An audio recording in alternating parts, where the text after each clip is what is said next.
things to go through before I start turning, actually. Got to give a shout out to a Canadian craft ales company. Craft ales company? Yeah. That sounds like a good one we're going to shout out to. Yeah.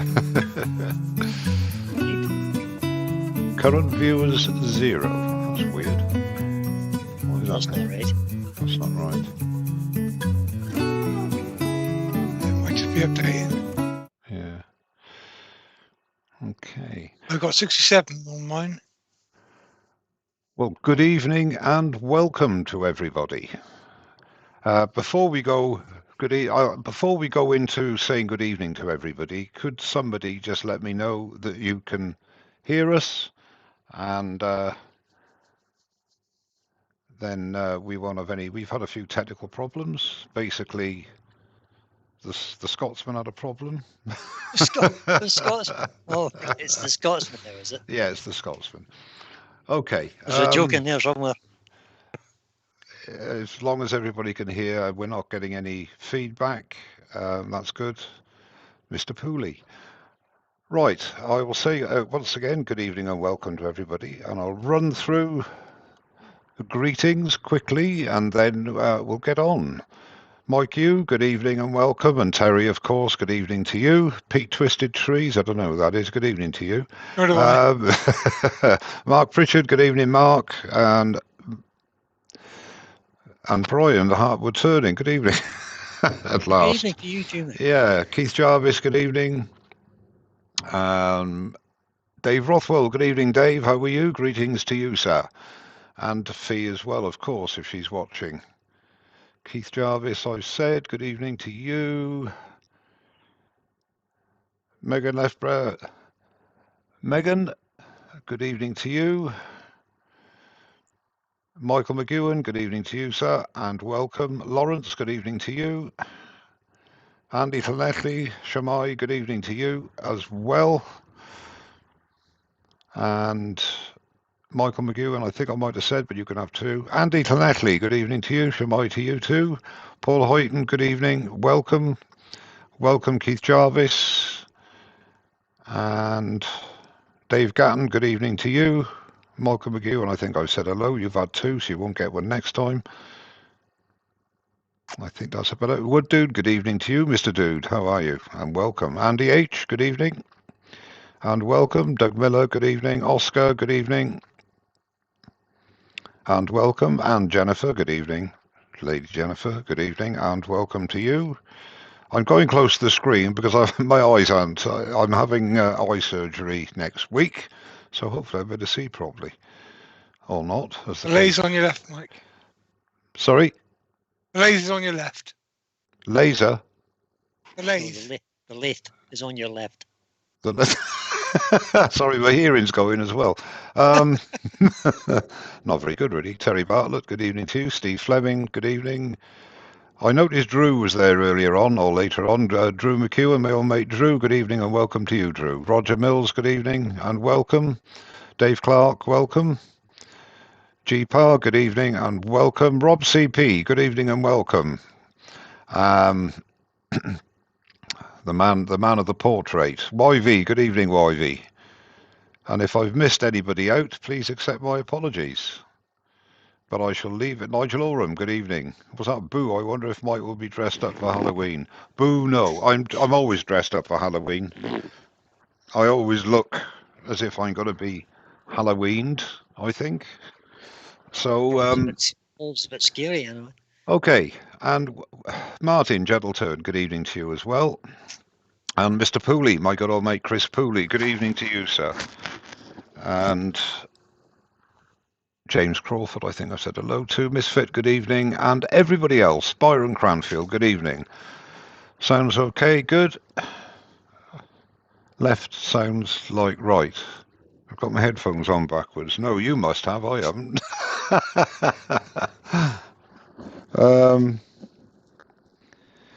Okay, so we'll make a start. I thought we'd have an early start tonight instead of 7:30, and here we are at 7:10, and I'm still getting dressed. Right, okay. I'm joined tonight by resident pit crew member Pete Hello. Ravenscroft. Switch over to my picture. Say hello, Pete. Hello. It's not switching. Why isn't it switching? It's not switching. There it is. There it is. Very slow. There's Hi all. Pete. And we are honoured to be joined tonight. Well, slightly honoured. Well, not honoured at all, really, but there you go. Desperate times, desperate measures. The horse whisperer himself, Mr. Brian J. Ousby of Hartwood Turning. Very much, say hello, Brian. Good evening, everybody. And say hello, Brian. There we go. We're here. I think Brian actually jinxes my lives because I've had to cancel 2. Brian kindly said he would do the one that was cancelled first off, and last week's as well. So at least we've actually gone live now, and Brian is actually here, which is great news for everybody. I have a couple of things to say before I start, so please bear with me on this one. The first thing is, and I don't know if I can get the camera, I think I showed everybody actually a little while ago, a good wood turning friend of mine, I put this up on social media, Rob CP as he's known in the chat here, is a very, very skilled and talented artist, and he sent me a portrait of myself. My only complaint, as I said before, is the likeness is too much. I've had loads of comments about looking like Father Christmas, a pixie, Grandad off Only Fools and Horses, and nobody said, "Oh yeah, it looks like you, Mike." So it's a bit concerning. What I can do is make everybody sick and possibly move the camera up there, and you can just about see it up in the corner here. And it's now got a frame. The frame is not something that I'm very proud of. I don't do flat work. I don't actually do turning either, really. But anyway, thanks again, Rob. I really do appreciate it. And one final thing before we get into the turning. I can't wear the cap because of my headphones, but this is a cap from the Evergreen Brewery in Ottawa, in Ontario, in Canada. And it is a craft ales company owned by a guy and who is chief brewer, Chris Samuel, who is a friend of Dave Rothwell. Now, Dave and Fee come over from Canada every year. Obviously, there's been a couple of years of them not coming over, thanks to COVID. And they came over this year, and me and myself went to visit. And Chris from this brewery very kindly gave me this cap and also a few cans of their beer. Now, I like my Mexican beer, and this is a Cabeza, and it's called True North, and it's brewed in Canada, and I have to say it is lovely. So thank you, Chris, and thanks very much, Dave, for bringing it over. I really appreciate it. And in the description, there is a link to the website, to Chris's website, the Evergreen Brewery, and of course for guys in Canada, if you obviously in the UK, I know it's a bit expensive to post over here, but for you guys that are anybody watching in Canada or around that area, go across and have a look at the wares that he offers. And thanks again, Chris, and again, once again to Dave. Okay. Because of various things, because of my surgery on my eyes at the end of this week now on Friday, and then I've got the other eye to be done, it's going to be about a 5 or 6 week lull on the lathe because I'm not allowed into dusty areas or anything like that. So you'll be pleased to hear this could be the last time you'll see me live anyway for quite a while. So what are we doing? After the last live many moons ago, Pete suggested I do a goblet because I haven't done one for a while on a live, and I said okay. So originally I was going to do a thinner stem goblet, but I got this piece of olive ash on the lathe, and it's got lovely figure. So it doesn't really lend itself to a thin stem goblet. So I'm going to do a chunky chalice type one. Now for the newer turners, there are several things to consider with a piece of wood. The reason it's in this orientation is that I want the stem here and the bowl at this end, because I feel that going into the stem, because it's going to sort of come out like so, will show off that bit of figure. If you've got a nice bit of wood like this, you do a thin stem, you're going to get it on the bowl and you get it on a little bit on the foot, and then the middle is quite thin. So, you know, in my opinion, this bit of wood lends itself to a sort of a chalicey, goblety type thing anyway. So that's what we're going to do. In the interest of time, which proves to have been a good choice actually because of all the problems we've had to begin with. I've roughed it down. Everybody knows how, or they've seen me and many other people rough it down, use a spindle roughing gouge. I put a tenon at this end and I've got it in my medium gripper jaws. Okay, now I've brought the tailstock up because I always believe in having tailstock support, whether it be a bowl or a goblet or anything, while you can, because you've got extra security. So I brought that up for a minute, and what I'm going to be doing to begin with, I'm using a 1/2 inch spindle gouge, and I'm just going to roughly form the shape I'm looking for, and it'll be approximately thirds, approximately a third. The blank is from here to here just over 9 inches, and it's 3.5 inches wide. So I'm not quite sure what sort of a design I'm going for on the bowl yet, and then obviously once that's been formed, you want all the mass you can at the bottom here while you're hollowing out, because then that gives you stability while you're hollowing. Okay, so lathe down is 0, turning him up, and just on the 2000 RPM. No need to go any more than that. And my first thing is just to have an idea of where I want the bowl to be, and we'll say about here. So I'm Norman just... Greenwell and Dave Oatey have joined us. Good evening. Joseph King wants to know how many more than 21 rings are you going to do on this? How many? I'm going to do 48, but I'm going to do it off camera. Yeah, Okay? yeah, do that afterwards. I will.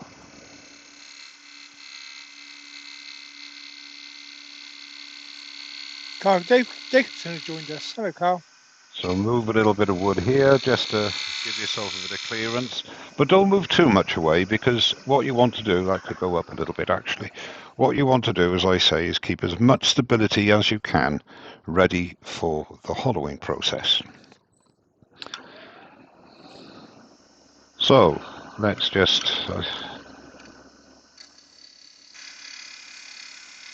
Carsten Penderson from Copenhagen has joined us. Good evening. Now what I'm going to do now is start to lift my handle, move over, keep bevel contact, which I didn't do, keep bevel contact, and that gives me some sort of an idea. Now I tend to like, I'm now to the left of the piece, I like to have a little bit of an overcut here.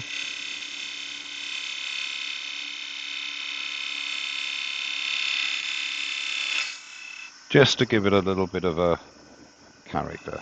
I think we'll go sort of roundish.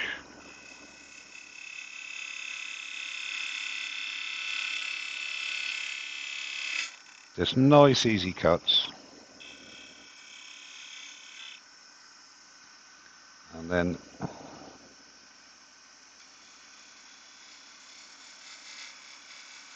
oh, I think that's a good idea if I do that actually. No, it's not that one. If you can see in the bottom left here, again, this is for the newer turners, because them are prized, if you like. I want to end up over here, okay? Does it show it? Yeah, it does. So when you start cutting, say I'm going to start cutting here, the tendency is to sort of centralize yourself. So when you're going over here, you're already starting, and bearing in mind I'm going to be undercutting later on, I want to be lifting, and I'm virtually sort of getting it in my own way. So what you need to do, and I keep saying this again for the newer turner, you want to be where you'll finish your cut over here, nice and comfortable. So lean into the cut, bend your legs, lean into the cut. Now what I'm doing here, I'm transferring my weight across, and now when I want to start going in, I'm still totally in balance. lift the handle, still in balance, still in balance, still in balance, over. Now the shape is starting to form. I won't go any more on this now because I can start to hollow. And then what I'll do when I've decided how deep this is going to be, it'll most probably be hollow to about this area here, then I can start on the design of the stem. Now obviously when you're hollowing, you can't when you're hollowing, you can't have tailstock support, obviously. So there are several ways of hollowing, and Pete actually had a lovely short video up which covered everything nicely and succinctly. There are various methods of hollowing. There's back hollowing. You can do the standard, what I call bowl style of hollowing. You can use carbide. You can use a ring tool. There are various methods for hollowing. And it depends what you want to do on the day. And I don't have a preference really. I tend to try all different ones. Now, the first thing to do is just to get rid of that little nub there. Okay, so again, I've got my 1/2 inch spindle gouge, drop a little bit, and just get rid of that little nub. Now, bearing in mind that we're sort of just over 9 inches from the tailstock, from the headstock. So you've got no support apart from the wood itself. So you've got nice light cuts. You can face off the front if you wish, but bear in mind most of this is going to be hollowed out. The most important thing is decide how thick you want your walls. Well, what you want to do first is to make a depth cut. Now again, there are various methods. You can use a spindle gouge, which is what I'll do now. And I'll go back to my 3/8. I've got a 3/8 spindle gouge here. Turn the lathe off, and what you want to do, you want to be dead center when your tool is in the middle and is horizontal or parallel to the bedways, and then lock off the tail, and you want to turn the speed down a little bit because it does get the tool quite warm. Nigel Lauren wants to know when you're going to get your American Beauty from Axminster. I don't think I will. So I start, just make a little hole, make a little indent there, and just with the tool slightly about 10 degrees, 15 degrees to the left, start to plunge in. And then you can, now, I've gone off piste here a bit. So I've got a little nub there.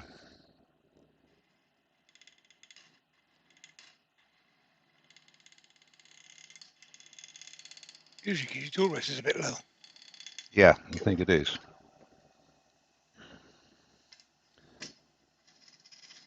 There we go.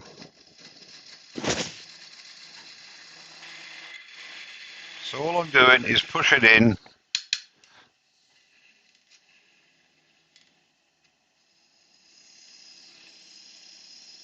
Nice and gently.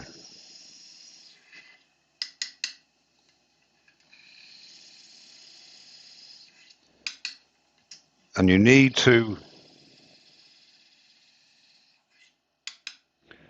clear off the chippings because what they do is clog. Now you can check now how far you're in. So there, it needs to go a little bit further. You can put a bit of tape on your gouge if you wish.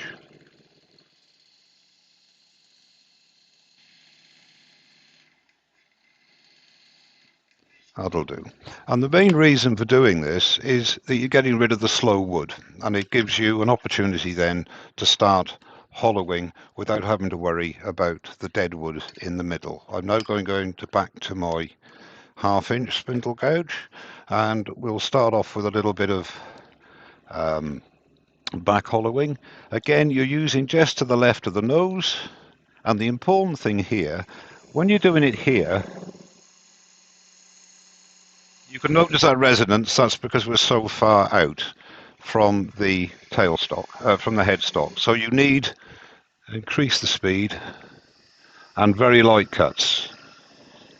This is why normally when I'm this far out without any, I quite like doing a standard cut, if you like.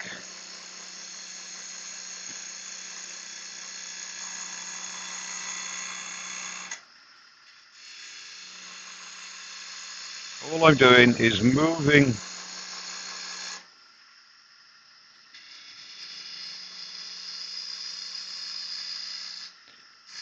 the tool out. I've got my. The thing is, one of the most important things is you don't hold anything too hard.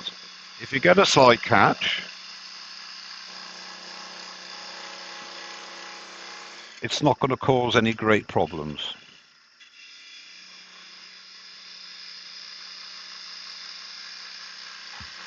But it does move quite a bit of wood.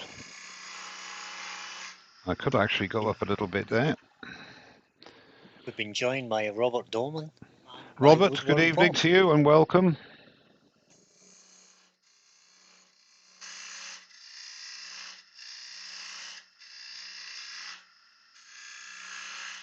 Now, because we're so far out, I am now going to start because I'm then pushing towards the headstock, I can increase my revs a little bit and do what I call a standard cut.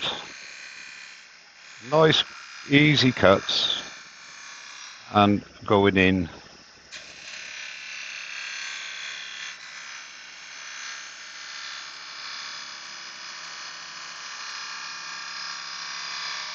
Like you would with a bowl. Now, as soon as you get that resonance, it means you're pushing too hard.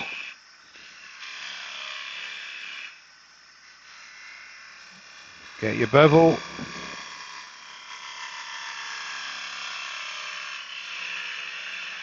Now, you could use a bow gouge for this as well. Knocking the camera.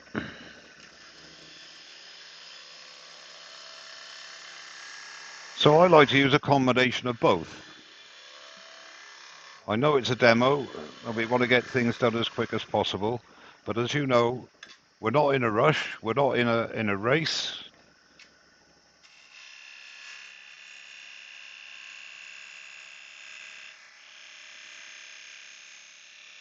My tailstock is actually in my way.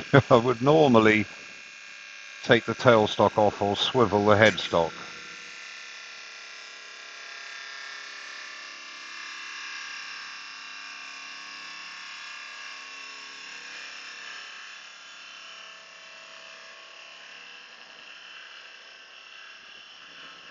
Spitfire 1592 is in as well. Sorry? Spitfire 1592 has joined us as well. Good evening, Mr. Spitfire. How are you? I need to put my sound up a bit because I can't hear Brian's dulcet tones. So I'll go to my face for a second, just while I increase my volume. Try that, Brian. Could you speak to me a minute?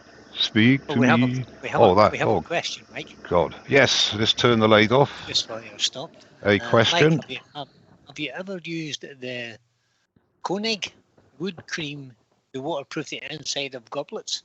No, I never have. In fact, all the goblets I've done, and I've done an annoying amount of goblets, I've never actually made one for use. It's only been for ornamental. There are several coatings that you can put on which will make goblets liquid resistant as opposed to waterproof or liquid proof. I haven't tried that one. I'm sure it's great. I understand. What's it called, Pete? I can't remember what it's called. Plastic coat is the guaranteed way if you want to drink out of plastic.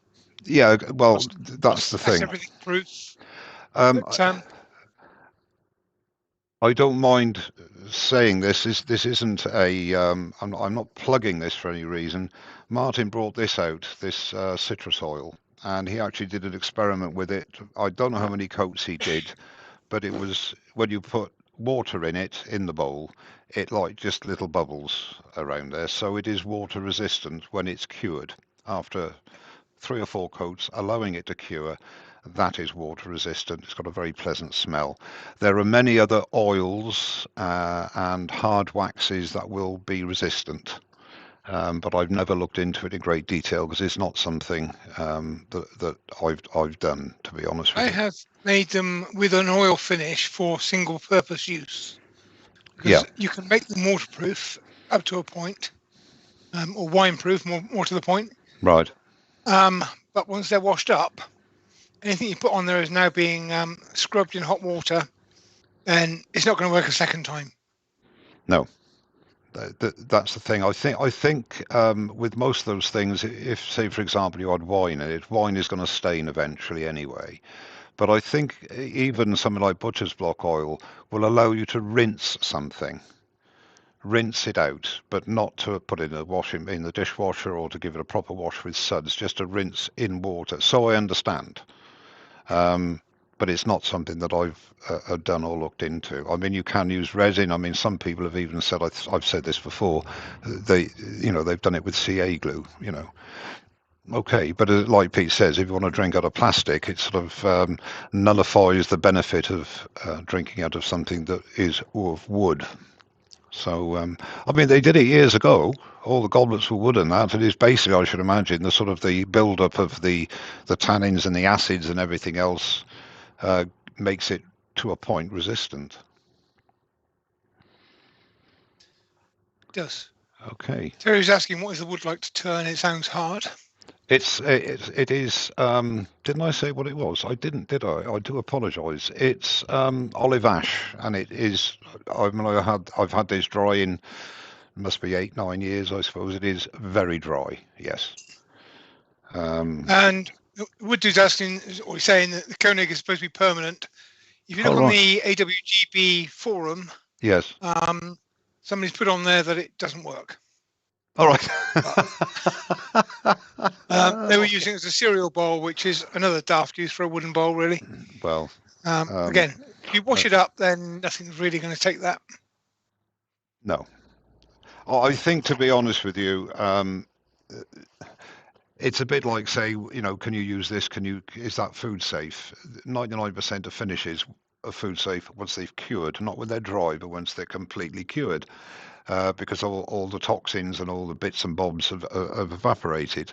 And it's the same thing with wood. I mean, if you treat it kindly, it's like a chopping board. You have to keep replenishing it with oil. Otherwise, over time, it'll dry out and start to look pretty naff. But with wood as well, if you make a goblet or a bowl to eat out of, sure, you can eat out of wooden bowls, but you have to it's more than just washing it. You have to keep replenishing it with oil, especially if you use a butcher block oil. There we go. But putting stuff like cereal and milk and sugar, and then all the rest of it, and the spoon, and you're slopping the bottom. You're going to be scraping the wood anyway. So, I mean, I think even the plastics are not resistant against the metal edge of a spoon for long. No. But you see, years ago they used wooden utensils as well, so it was wood on wood. So it's obviously got to last a lot more. And a lot of it was gruel, soup, and beans. And when they'd got it too dirty to eat out of, they use it as firewood. So exactly. Made a new one. Made another one. Yeah. Just pop down the woods and make another one. Mark Harvey's asked, is olive ash native to England? Yes. Yeah. It is ash. It's not a special tree. It is just sometimes the wood has this really good figure. I mean, this is just a piece that I've cut out of something some time ago. I've done some olive ash bowls in the past, and they are quite stunning. They really are. Not my turning, but the actual figure in the wood is absolutely superb. But you can't always. I say you can't always get it. You can't say, "Oh, I want an olive ash tree." It is the term given to the figure that develops in certain parts of certain trees at certain times. And if someone has a different explanation, then please, let me know. But that's what my understanding. And I've had olive ash and green ash and many others. They just come from an ash tree. yes. They depend on growing conditions, water levels, any minerals in the ground, and ash will take on different forms and shapes and grains. And it's probably one of the most interesting timbers we've got over here, apart from yew and the likes of that. But Yeah, for a pattern, ash is the winner. I love ash. I love turning ash. I really do. Yeah, and it turns nicely as well. Yeah, and it flies well as well. Yeah, it does. When I get a catch, which I might get Very tonight, aerodynamic. Yeah, it is very aerodynamic. Yeah, and it's nice to see the figure swirling around in the air as it lands wherever it lands. Okay, we'll go back to Ruby Clear has joined us. Hi, Ruby. Hello, Ruby. Good evening and welcome. Okay. Benjamin. Good evening, Benjamin, and how are you? And welcome. Okay, so we're going to carry on hollowing. As I say, I'm doing around 2000 RPM. I'll go back to back hollowing, but again, the problem with back hollowing when you're this far out is that you will get that resonation. As long as you're careful,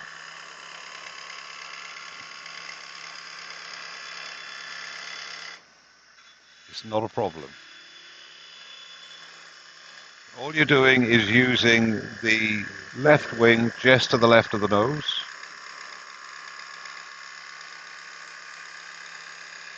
The problem I got is my tailstock's in the way. Just got to make the handle a bit shorter. Maybe that'll work. That's better. Roy the boy, or Roy's the boy in as well. He's a new turner. Good evening and welcome. Now, the thing is, when you're doing this part of the goblet, easy is not a word I like to use. It is simpler purely because you can see what you're doing.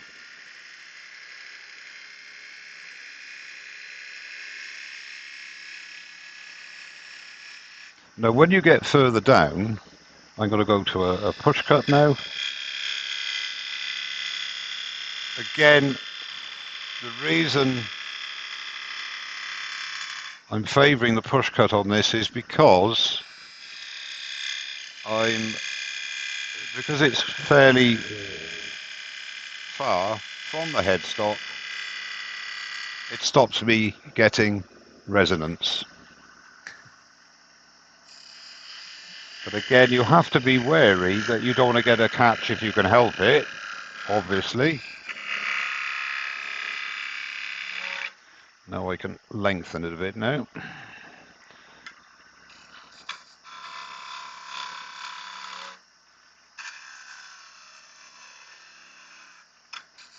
And you have to be wary when you're... I'm trying to stay out of the way of the cameras. I've got a really awkward position here. I should have picked a shorter blank, I think. Or That's a good view, mate. All right, we can't see the cut now, Mike. You can get away with anything. You can't see the cut? Yes, we can. Oh, you can. That's all right.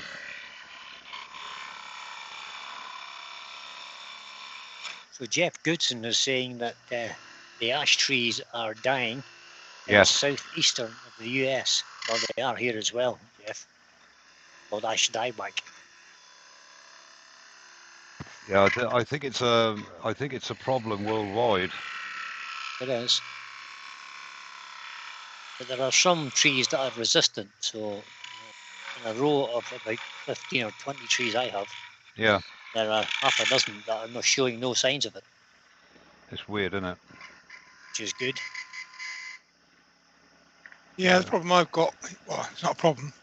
They're bringing down trees that are near footpath just in case they get it. Yeah. Which means I've got lots of very, very healthy ash trees coming down in my area. A lot of which are ending up in my workshop, which I'm quite pleased about, but sad to see them go.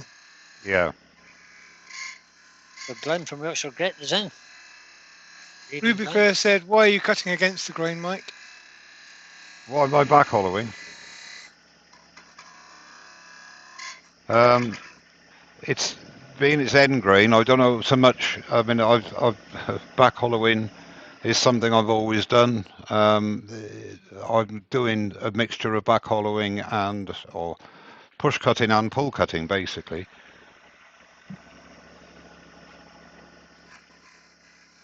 I mean, Ruby has got far more experience than I,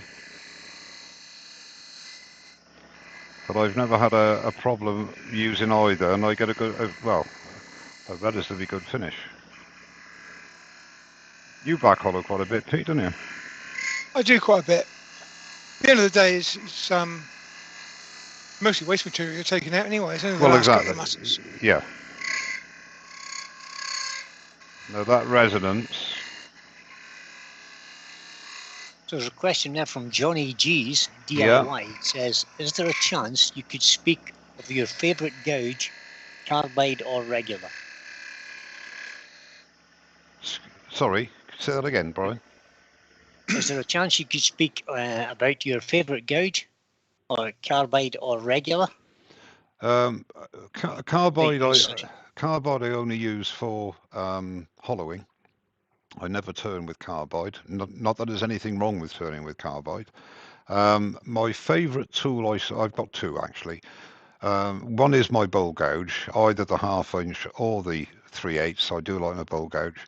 And my 1/2 inch and 3/8 spindle gouges. I presume they're my favourite tools because I use them the most. Let's put it that way. But for hollowing, carbide. Normally, if I'm hollowing hollow forms, I do sometimes use them on goblets. The reason I'm not using it tonight is because I always think on a live you should try and use tools that the newer turner's going to have, and not use specialized tools as such that I tend to leave for a demo on a specific type of tool, if you like, or an edited video. That's just me. I don't see the point in using tools that maybe quite a lot of people won't have because they just started. So try and make do with the standard tools and see what a mess I can make of it. Then it gives you a bit more confidence when you get at it yourselves, you know. So I didn't really answer your question, did it, properly?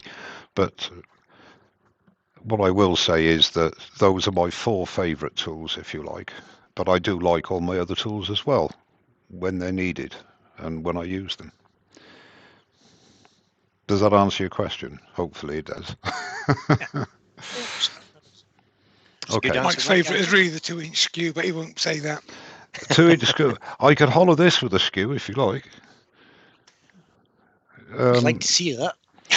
Well, you see, all you're doing is this isn't bravado. I mean, you can use your skew down the side like you would normally. It's not going to leave you a wonderful finish, but you can quite easily use your skew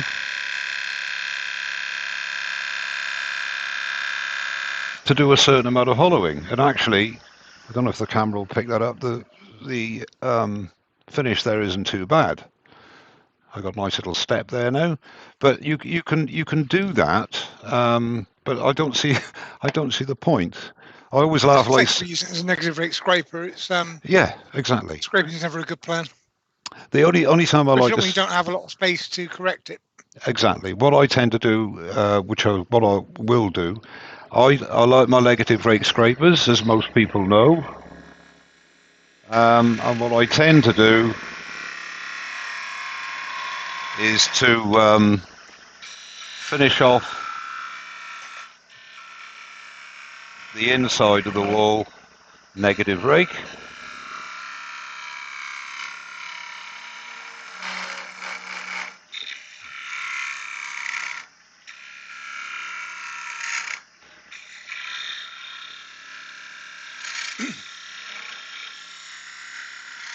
Byron Canfield has asked, for those coming in late, it might be good to reiterate why you use a push cut, which is cutting uphill. Yeah, just to push against the headstock, really, isn't it? Whilst getting rid of scrap. Exactly. If I've got a goblet which is shorter than this, and if we go to the overhead, let's just say my goblet is there and it's a smaller piece of wood. 9 times out of 10, I will do all the hollowing with back hollowing this way, pull cut. But as I said, I'm not the ideal person to demo anything really, because I like to try everything. When I'm because I don't spend enough hours I know this sounds boring, I've said it before, I don't spend enough hours behind the lathe. So every project I do, I utilise every possibility that I can, and I use it as a practice piece as well as a finishing piece. So I'll try something. And because my muscle memory isn't honed, one day I'll be better doing one way than another way, for no other reason other than I'm in the zone, if you like. Horrible cliche, but I think you know what I mean. Some days it'll work for me, some days that particular method won't work for me. It's a bit like playing golf. You go out a great round of golf, you say, right, I've cracked it. You go out the following day and it looks as if you've not picked a club up in your life. And it's the same with turning, for me anyway. If I leave it like I have done, I did turn something this afternoon, but that was basically a platter, nothing to do with goblets. I haven't actually done any turning for about 2 or 3 weeks as such, what I call a proper session. So, it's like coming back to new again. You've got to get your muscle memory in. And especially when you're doing a live or a demo, because people are watching, you've got to hurry a little bit. And I'm old enough in the tooth not to have to worry about that sort of thing. But in the back of your mind, you don't want to leave people waiting too long on stuff they can't see. And by and large, if something's going to go wrong, it's going to go wrong in a live, Like at the moment, my hollowing is not going as well as it did last time I'd hollowed a couple of weeks ago when I was doing it on my own. But, hey ho.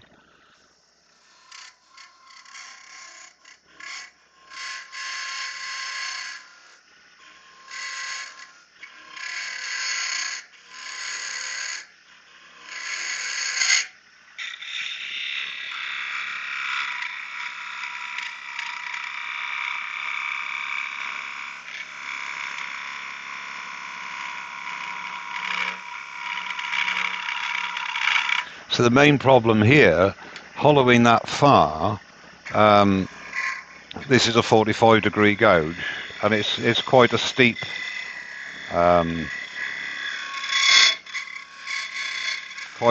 wall there.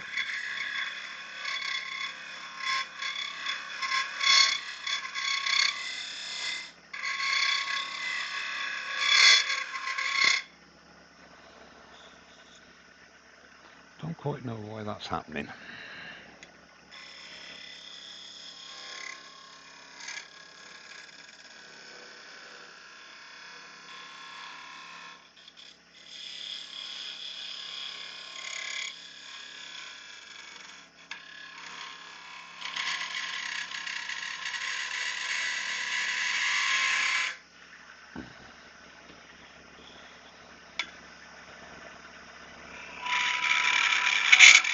All I'm doing now, I'm virtually at the depth I need to be. All I'm doing now is just doing the bottom. Sounds like your gouge is too thin for me. Yeah, what's happened is, I'm over there now by, I don't know, couple of inches or so. And if I use my bowl gouge, I'll be fine, he says. But I don't like using my bowl gouge, but that should give me a little bit more stability.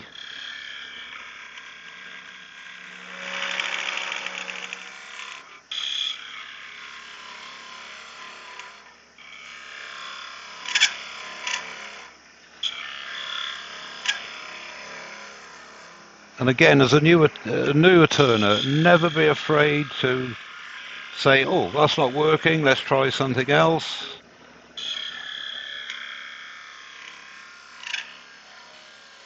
We've got a combination here of very hard wood.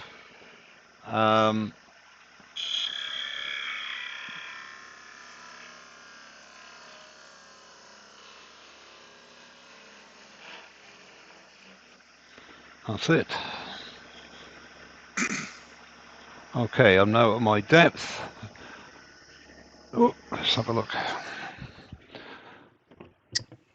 So, we are now at the depth. What I need to do is just refine the inside of the wall at the base here.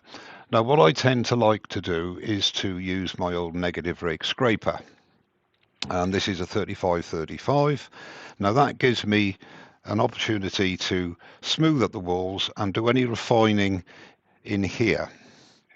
Now, the beauty of a negative rake scraper as opposed to a standard scraper. It is much more user friendly.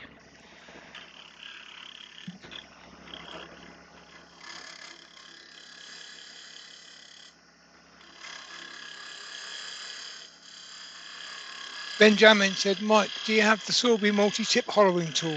No. He's just picked his back up and started using it again. Just what, sorry? He just picked his back up and started to use it again. All right, okay. No, I only use the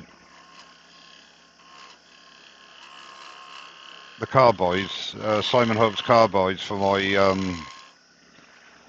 for my hollowing, and it's something I've just got used to using now. I've tried various other methods over the years, and it's just the one that suits me the best. I started using Simon Hope this year. Yeah. But it's still new to me, really. But they're very effective. There is a learning curve, like with any tool, to get the best from it. But I think at the end of the day, if you get used to what you've got and just keep at it, I mean, they're not produced because they don't work. They just need a different technique. Each one has a different technique. But quite a few years ago, because I tried, especially because of videos, trying to get the newer turner aware of what was out there. I had a lot of different manufacturers' tools, and in the end, I decided to consolidate because I wasn't really getting properly used to any of them really. So that's what I did, and I still collect tools. Obviously, we're all tool junkies, aren't we? Now that's a little bit blunt now, so I'm not going to go to the grinder. With a negative rake, all you need to do is to get a diamond card. I've got 180 I'm using on this. Now, if you notice, it's a 35-35. Now, I always have the label upwards, so I know I've got to raise the burr on that bevel to raise the burr here. So that's all I do, and it's just literally on the bevel and just go around.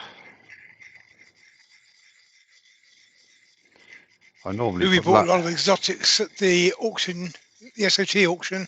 Yeah. She's hoping it'll fit in her luggage. Oh. Ruby, if you need to use my bandsaw, you're more than welcome. Just drop me a line. Okay, so we've now see my pit crew aren't working. You see, they should have said change camera, but they didn't. So have you gone to sleep yet, Brian? No, absolutely not. Liar. He was off getting his second beer. Okay, so all I'm doing here now is just refining the base of the goblet with my negative rake scraper. I think in answer to quite a few questions that might come up or whatever, a lot depends on the type of wood as well, and also how the wood is, whether it's wet, whether it's dry. Ash is a hardwood anyway. It does have its problems, but I don't know why. I just love working with it. And especially on bowls, because you can almost get a textured feeling on it. There's like a rippling in it, in some of the woods you do. It just wants a little bit down here, and then we'll be finished with the inside. Just very, very light cuts. And as I say, the thing is with the negative rake scraper, it's much more user-friendly, and in my opinion, gives a really, really lovely finish. So Misfit 74 would like to know what size of your scraper you're using. Right, sorry, start again, Brian. What size is the scraper you're using, Mike? That is a 1 inch, I believe. Yeah, it's a 1 inch. It's a 1 inch hen. Right. Yeah, sorry, Mike. That's a question from Misfit 74. Right, Misfit 74. It is a 1 inch round nose scraper. It started life out like same shape as that, and all I did was change it from a standard scraper and put a 35 degree bevel on both sides, and brought it round, so it allows me to come up the side of walls as well. I've got other scrapers that do that as well, but I just happen to love this one. But that's just me personally. It's easy to sharpen. I mean, you don't. I very rarely go to the grinder. If you do go to the grinder, you only need to give it one pass on the underside. All you have to do is make sure that you present the tool correctly with regards to where you've raised the burr. And I've done it before, where I've taken it to the grinder, done something else, come back, and of course it's not cutting. It's not cutting because the burr's underneath. So that's the only thing you have to be not wary of, but just be aware, you know. But that's why I always use 2 different angles on my negative rakes. Yeah, I do as well. I've used this for, I don't know, 3 or 4 years, I suppose, and I just like it. But I've got other scrapers. I've tried all different things, and they work as well, you know. That round nose scraper there, I mean, that's, I don't know what it is. I've got it written down somewhere. I'll be able to see next week when I've had my eyes done. Yeah, it's 60 degree there, and I've just got a relief angle of 25 degrees there to make it a negative rake, and that works extremely well as well. But it gives you, nothing is set in stone, in my opinion, and it's all experimentation. I'm going to go into there now. I've done this. I've negative raked it, and I think you can see there it's got a really nice finish. So all I've got to do on this now is to sand and put a finish on.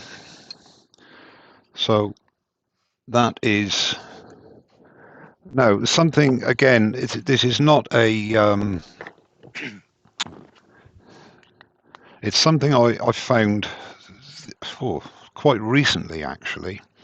And what I do on goblets, what I can get inside, I use the extension that I use for doing hollow forms, etc., with larger mouth openings.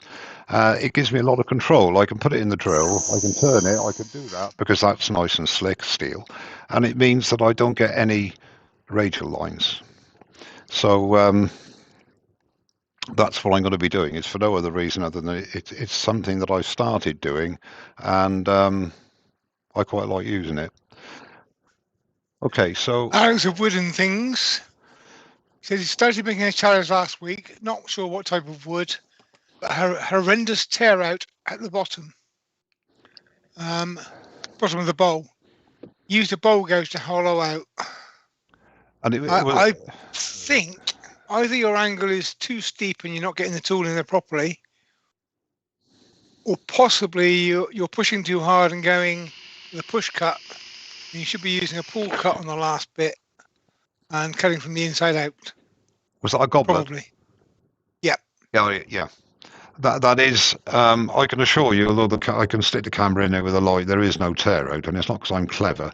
I was, as you know, Pete, I was getting a bit of resonance and what have you. That's just your tool presentation. But your tear out is because, as Pete says, either your tool isn't sharp enough, or you're pushing too hard, or you haven't got enough speed. A combination of that. But speed gives you a better cut. But we've covered this before. If you traverse your tool over the wood at a speed that is at a rate that is relative to the speed, you'll still get a good cut. The only reason that speed helps you is it allows you to cut a bit quicker, to get that really nice final cut. But you could still get that nice final cut at 500 RPM, but you've got to go slowly. And it is more difficult to maintain a smooth cut when it's going slow, if you know, when you're actually moving slow. If you speed up a bit more fluid, it's easier for you to get that cut, and you need to get a bit more speed in your work. Because don't forget, when you get down to the middle, the wood is hardly moving. However much I haven't done the math. I'm not interested in the math. All I know is that obviously the outside of the bowl is turning quicker, the bowl of the goblet, or a bowl indeed, a standard bowl. And as you get to the middle, you need to slow your cut up because the wood is spinning slower and slower and slower and slower until you get to the middle where it is virtually not turning at all. So a lot of tear out happens that way when you're going too quick towards the end of the cut. You've got your cut, everything is working well, and you're carrying on, and all of a sudden you look and you've got all this tear out. Well, you've been carrying on through that cut at the same rate of knots at the extremity of the goblet, and when you get to the middle, if you're still pushing it or still going at the same rate, you're going to get tear out because the wood hasn't got a chance to get onto the to be cut by the edge. And if anybody else more experienced like Pete or Brian, anybody there has got other explanations, please make them known.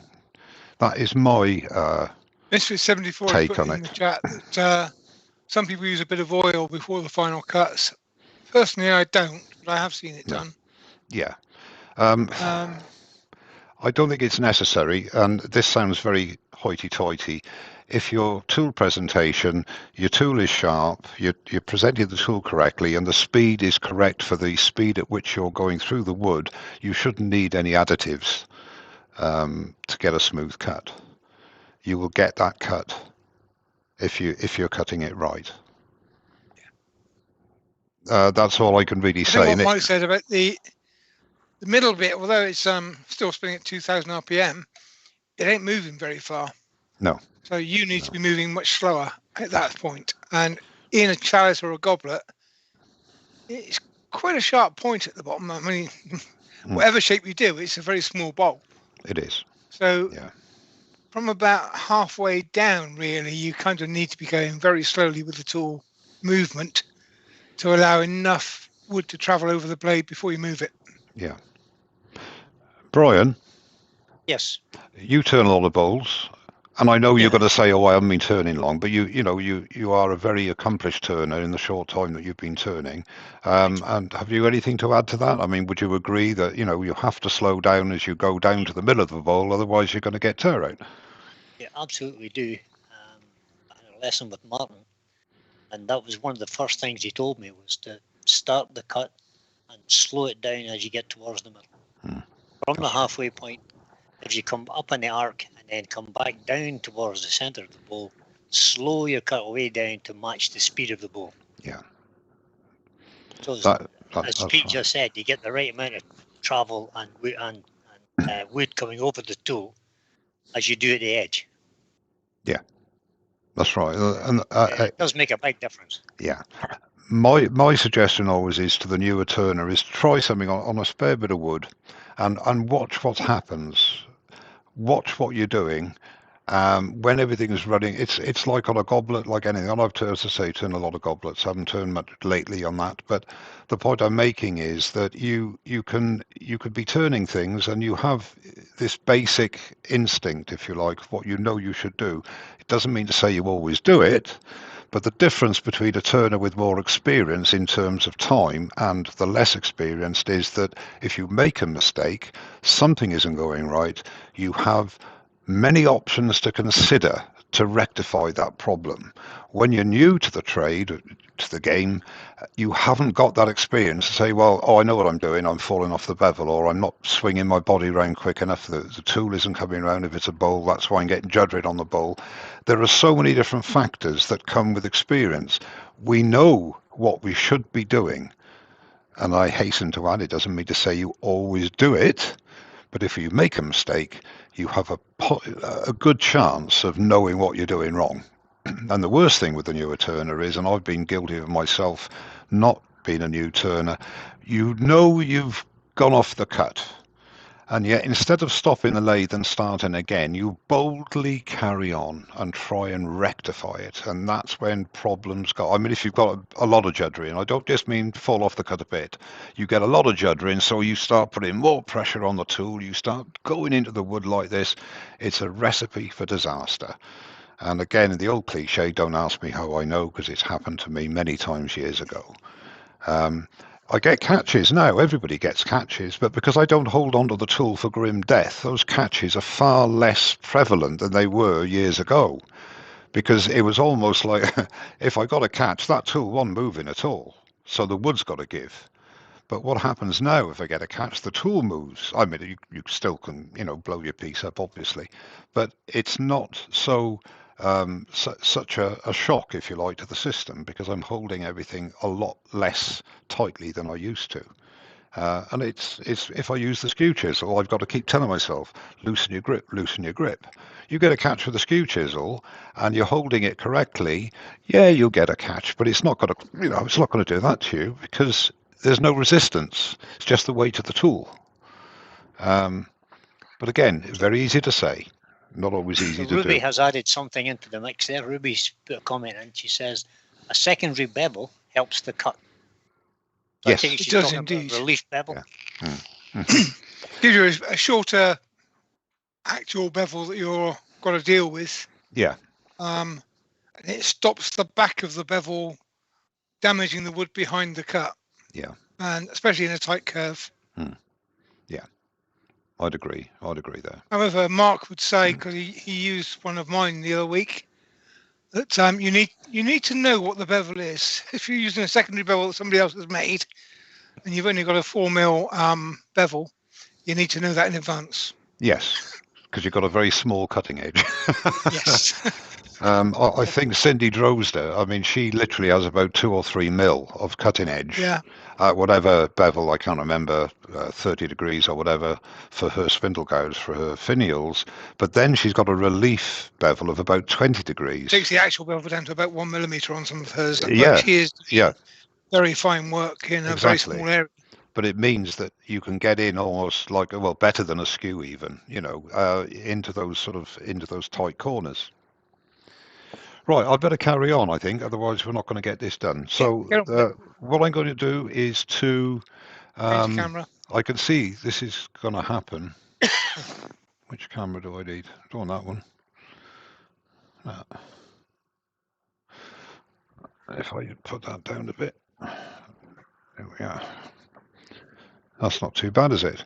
Okay, so what I've got in here is the 50mm pads.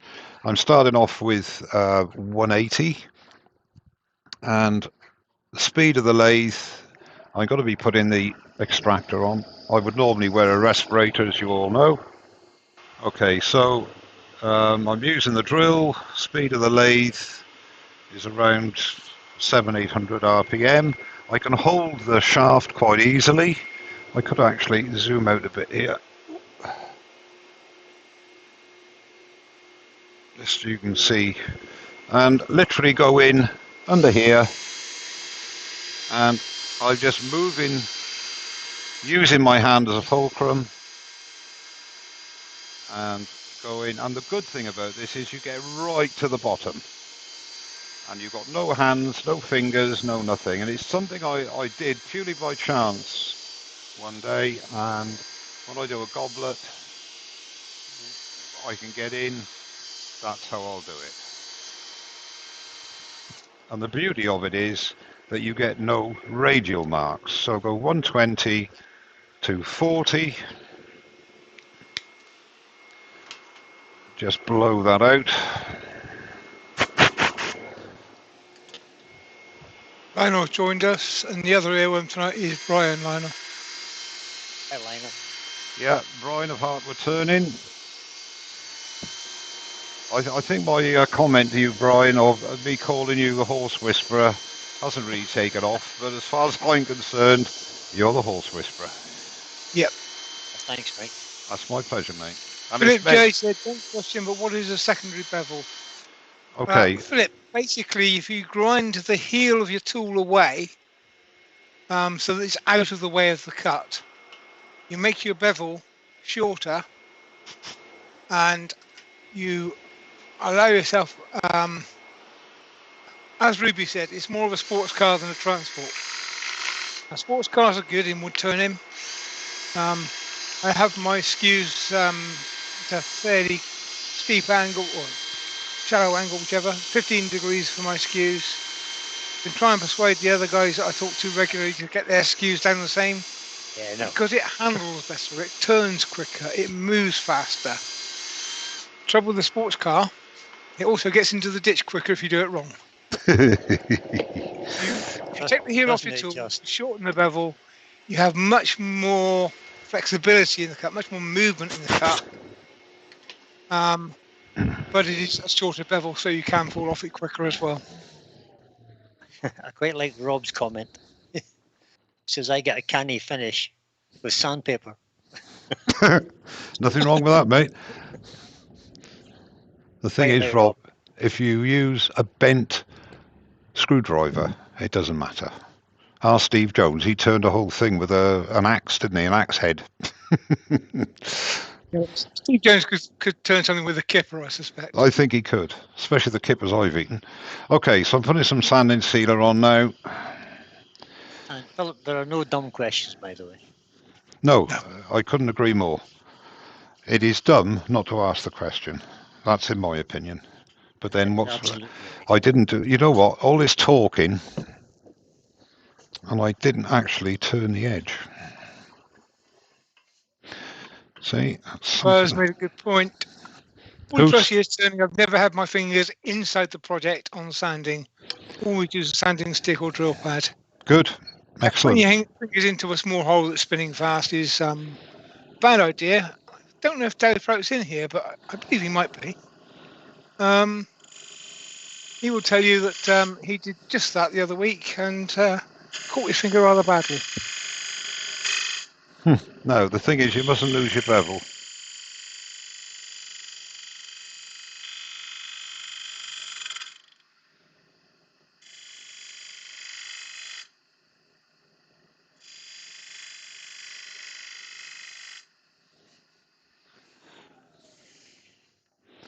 That's better.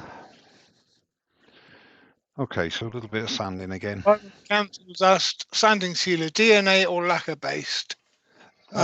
Cellulose. This is cellulose sanding sealer. It's pre-thinned with cellulose thinners and other ingredients which I don't know, and cellulose sanding sealer. That's what I've used for years. That combination. This is common in the UK. DNA would be a shellac-based sanding sealer. We call it meth over here, but same thing. We also use acrylic sanding sealer for some things, particularly if you're going over a spirit-based paint, which Mike's an expert in. Yes, paint and me are best friends. Always have been. I do enjoy it, but I just don't get involved in it. We have Gareth Silk. Gareth. How are you, mate? He says he hasn't caught a live for some time. No, nor have I. I haven't done one for a while. Well, this is true. Yeah, I have caught lives. I've caught Brian's and I've caught a few others. I'm only going over the sanding again because I left some... I didn't do the rim because I was chatting, and consequently got a few fuzzies, so I'm just going over it again.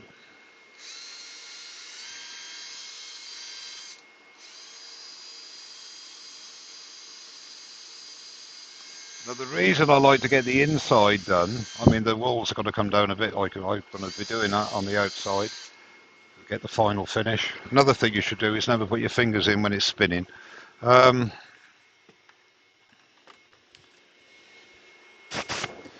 Okay, so we'll give it one more dose of a sanding sealer.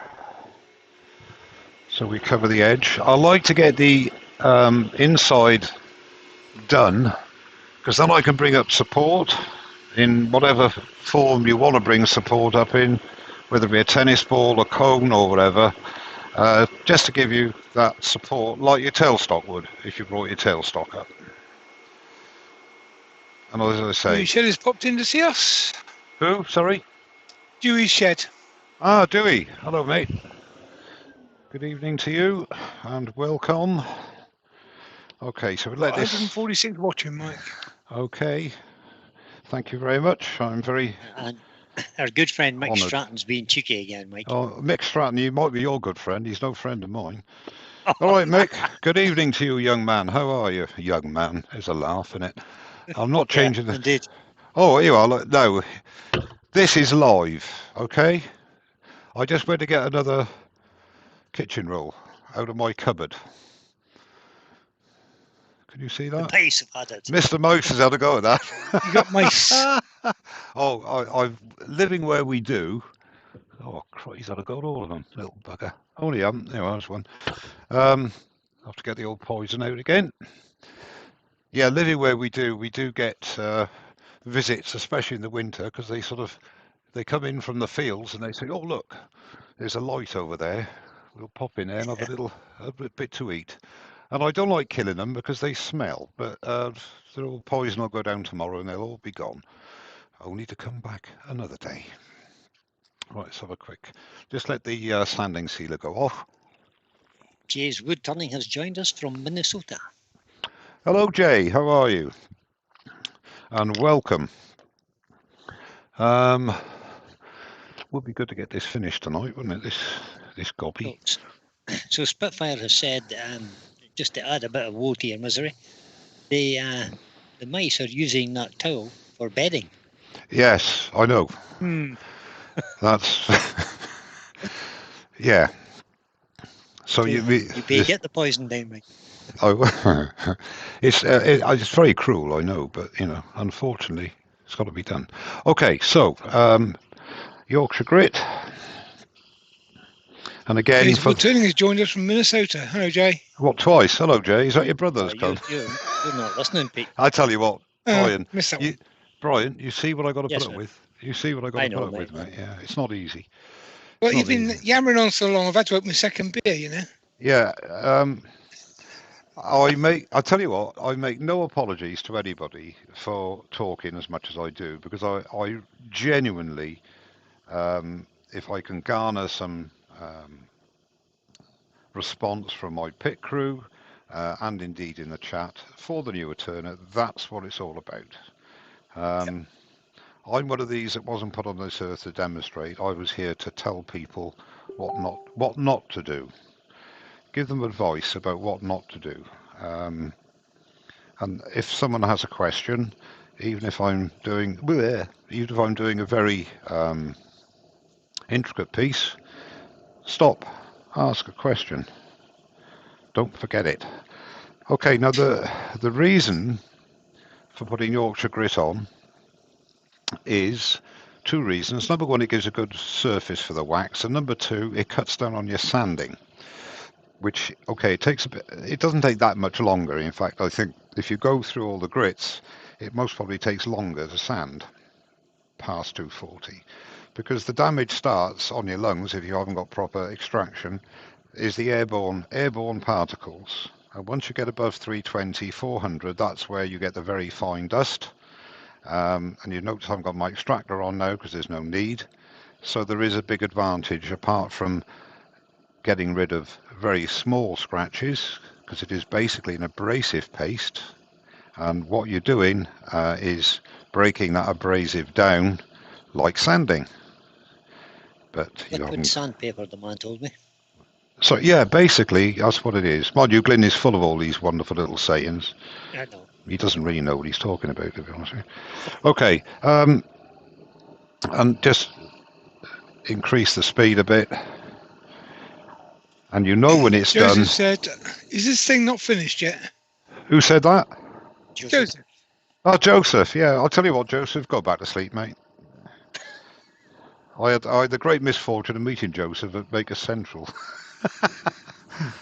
It was a great pleasure, Joseph, for you to meet me. I know. It's just a shame that the pleasure wasn't the other way. No, we had a good laugh. But yeah, so the reason, if I didn't say a word and got on, because I told myself a couple of weeks ago, from start to finish, took me an hour and 3/4 to turn a goblet. That's from start to finish. But I wasn't stopping to talk. I was just vaping. I didn't have to vape at a certain point. I could vape what I like. Okay, now I like to leave it just for a couple of minutes, just to calm down, and then I'll apply the wax, and then the inside will be finished. And as I explained, the reason I like to have the inside of the goblet finished is that we don't have to worry about it anymore. And you can bring up some tailstock support, and if you're doing a thin goblet, it's very important to work your way down, because obviously the integrity of the piece is being compromised as you get thinner and further down, because your stem is getting thinner and thinner and thinner. That's not the case in this one. But anyway, to do the inside first, then do the bowl, and then normally, which I'll most probably do here as well, is when I make my detail or a fillet at the base of the bowl on the outside before the stem starts to come up, I will then sand and finish that as well, because that, if you like, is my reference point. I know everything up there is finished now. I can concentrate on the stem and getting the shape right and carrying on with that. And that is especially true, again, I reiterate, with a thin stem goblet, because you've got to work your way down maybe an inch, 3/4 of an inch at a time, and sand, and then carry on, do your cutting, get it to the right side, and then sand again. Putting sealer on or whatever finish on is not a problem, but if the bowl is finished, you've just got the stem and the base to concern yourself with. I'd like to leave it a little bit longer, but in the interests of time and Joseph, we'll do it now. So we'll go back to there. So I got the Yorkshire grit on. I'm going to put Hampshire Sheen high gloss on. Less is more with wax. You don't need to put loads and loads of wax on. Rather put, as I'll only put one coat on tonight, but normally I might put 2 coats on. And if I'm feeling really flush, I'll put 3 coats on. And just work it in. I'm not burnishing at this stage. I'm just moving it around, working from the middle to the outside like you would with a bowl. So any overages will come out over the rim as opposed to congeal and give you little grooves, or little high spots, I should say. That's all you need to do. And then just let that go off for a couple of minutes, 3 minutes, and then you can buff it up. And you can come back to my gorgeous face. So yeah, it's things aren't set in stone. Everybody has their own. When Ruby, who was, I keep saying, Ruby Clare said to me earlier on, why am I cutting against the grain? I have no answer to that. I really don't, and it's not because I'm clever. It's not because I poo-hoo all the things that are known. It's like cutting downhill. You should never cut uphill on a bowl. But there's sometimes on the outside of a bowl, it all depends on the grain orientation, the type of wood, etc., etc. You can actually cut the wrong way on a bowl and get a very good finish. I'm not saying you should do it as general practice, but it's possible to do it. That's why when I'm doing a situation like this, I treat a demo the same as I would when I'm on my own. I don't try and be clever and do everything all in one go. I will try the different things I'm doing. If it's not working, I'll go to something else to get it working for me. And I think that's what the newer turners especially experience on a daily basis. You get there are a lot going against the grain when you're cutting. I totally agree. Normally it is not good practice, but there are certain occasions where it works, or it is an alternative. And at the end of the day, I think Pete said, your main objective to begin with is not to get a decent finish, but to just hog the wood away. I mean, the best way to do it, the quickest way, is get a Forstner bit, whatever size goblet, to leave you whatever size width wall you want, and Forstner it out for the majority of the way. Then all you have to do is to do the bottom of the goblet and get rid of that little indent that the Forstner bit will leave. But I've never done it, even for a box. Not because I want to be clever, it's just I don't see the point. I will make a depth hole, and I will make a depth hole in a hollow form. But if you've got a vase, you could basically get a massive Forstner bit and just Forstner bit the whole thing. But where's the fun in that? You know, it's. I think somebody said to me years ago, and I do agree with it.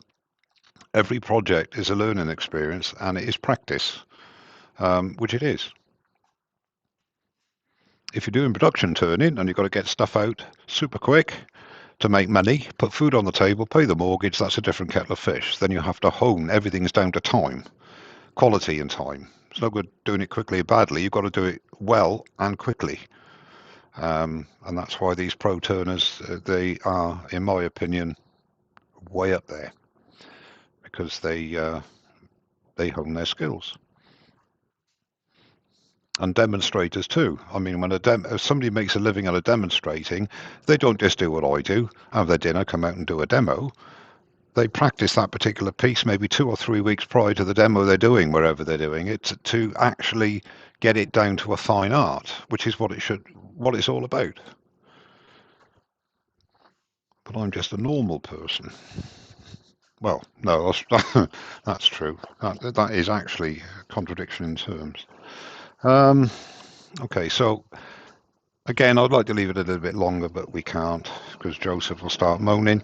So all I'm doing now is just burnishing, no great pressure, and you don't want it to get too hot, otherwise it'll start to melt and then you get lines. So just when it feels like glass, light pressure.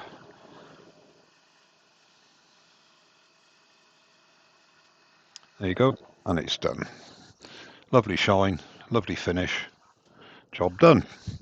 Okay, so now we get Mr. Extractor out of the way.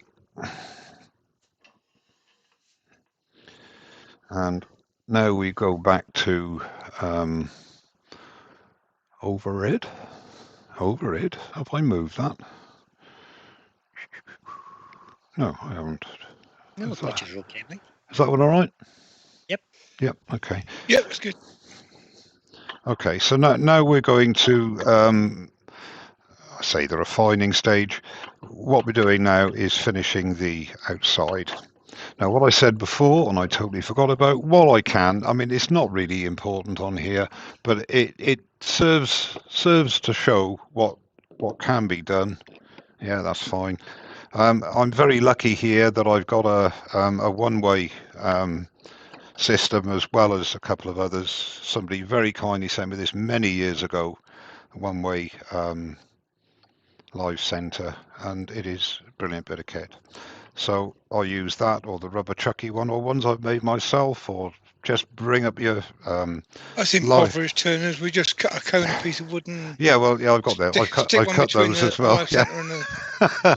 That's right. Some of us even have to resort to tennis balls, but yeah. I use my tennis ball quite a bit as you well. famous people. Yeah, I know. I'm sorry. I don't know. I don't have to take some stick. I think it's because I'm Welsh. I have a tennis ball with a smiley face on it. It's called Mike. Is that the one you throw darts at? Okay, so the idea now is to sort of try and actually... Sorry to be such a pain. I'm just going to sharpen this because this poor old boy has been doing a lot of work on that hard ash. So I'll just go to the overhead of the Pro Edge and I'll just give it a quick two passes if you don't mind. Brian, if we don't tell him, we can give a Pro Edge for the next half hour. Yeah, don't forget to tell me I'm on the Pro Edge, please. I won't tell him. Change camera. So Arwell David says, as a new wood turner, my most used tool is my log burner. Yep. I like that. That's good. Yeah, that's a very good. You know how that feels. I wish I I'd have had. a problem with my wife.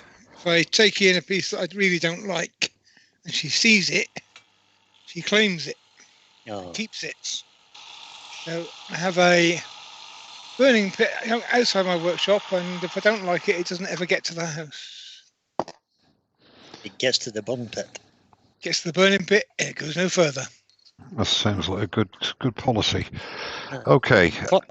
Colin Ball has just said, Mike, I've turned my first goblet after watching a Mike Walk how-to video. Oh, glad it was of use. Thank you very much. I appreciate that. Excellent, Colin. Tell him, Brian, or not?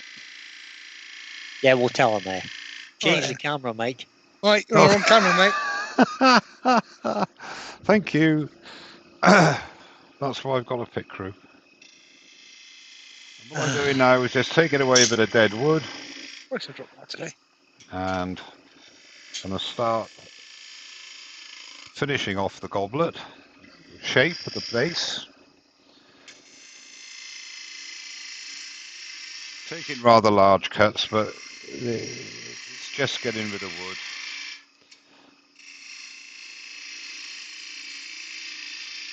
Actually a bit more speed. I thought it was a bit slow. Alright, I'm turning at about 2.4 now. That's better.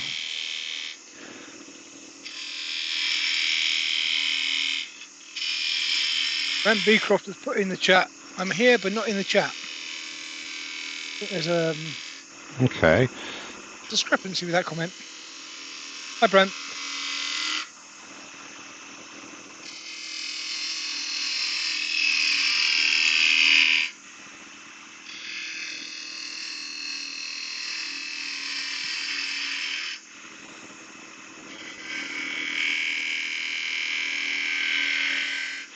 And now as I'm turning now, I've got a basic idea of what I want.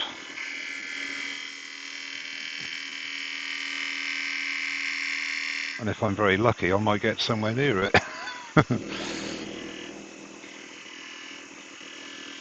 Just a very...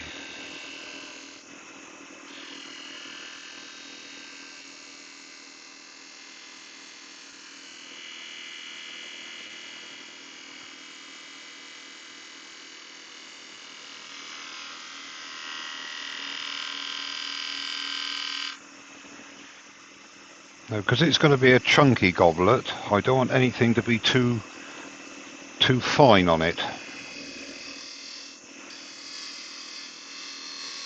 So when as I'm turning wood away, I'm constantly thinking, right, how far do I want this to go down? Well, I want it to go down a bit further than that, obviously. So I shall get rid of some of this.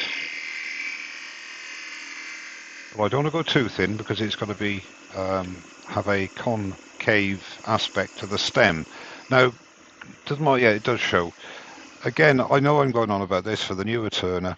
When you're talking like I am now and you lose your concentration with respect to, I want to come down here maybe another ½ an inch, okay? So I'm going to be coming right over here. I need to be sort of there to get my bevel kept in contact when I go down to my final size at the base of the goblet. Now if I start over here and I do that, you can see even if I bend my left leg, that's okay coming around the corner, but when I want to come here, I literally can't get there.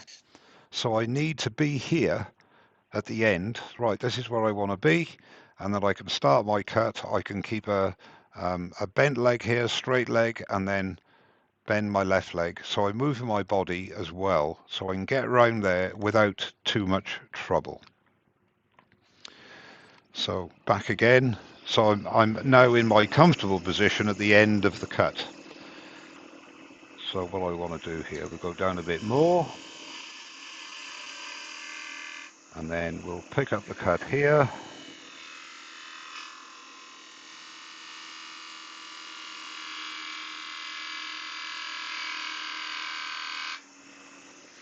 And I think that's about as thin or as low as I want to get, I would guess.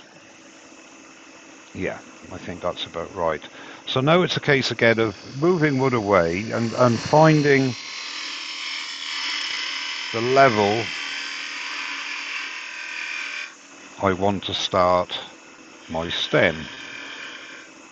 So I want to undercut this a bit because I like that look.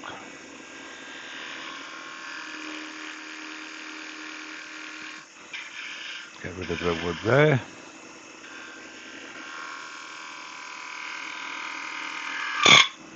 Now that's purely and simply, I ran out of wing there.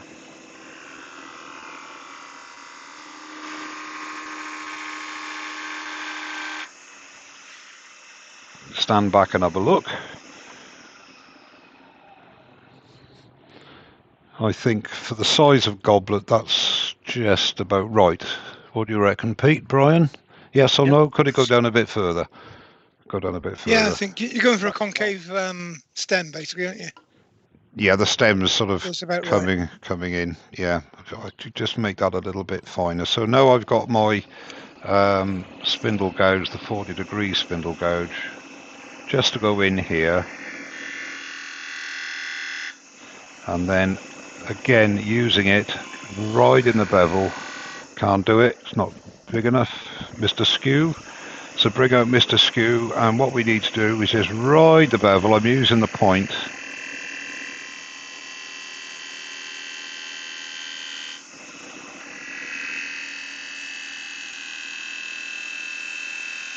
Just to get a nice transition there, and we could use it there just to crisp that up a bit.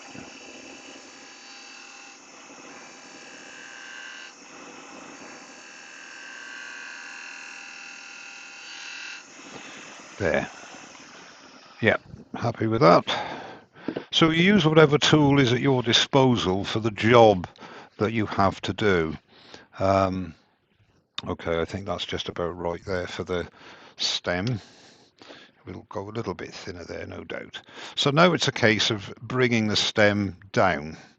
As I said, on a thinner stem goblet, I would sand and finish the bowl part of the goblet, but it's really not necessary on this because I'm going to have quite a lot. It's not going thin here, not too. It's just going a little bit thinner, but not too much.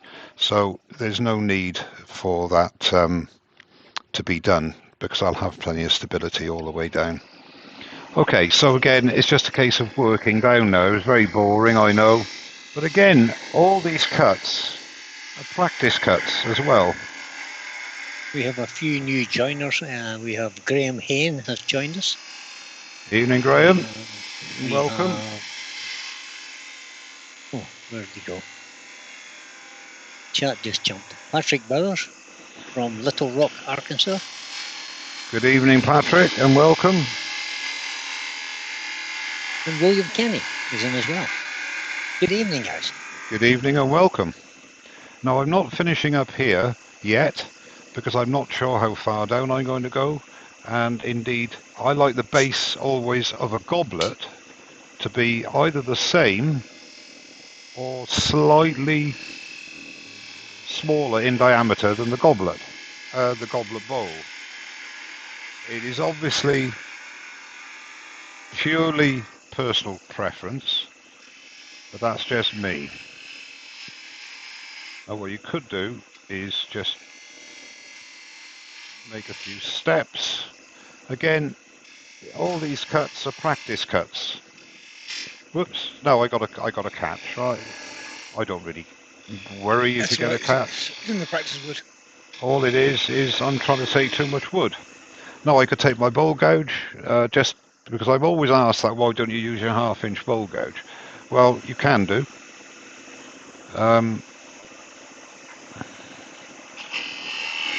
You can get rid of more wood.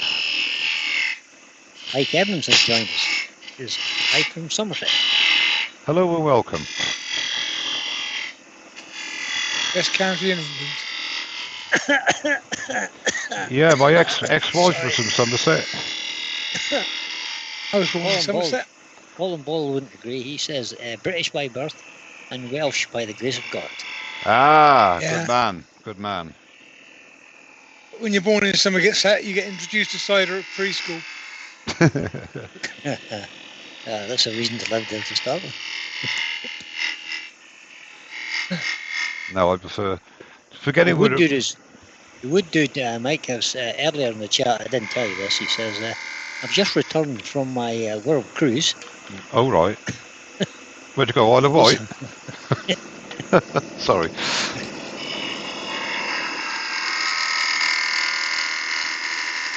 And where did you go? Around the world to spend some time and come back to see how far you got.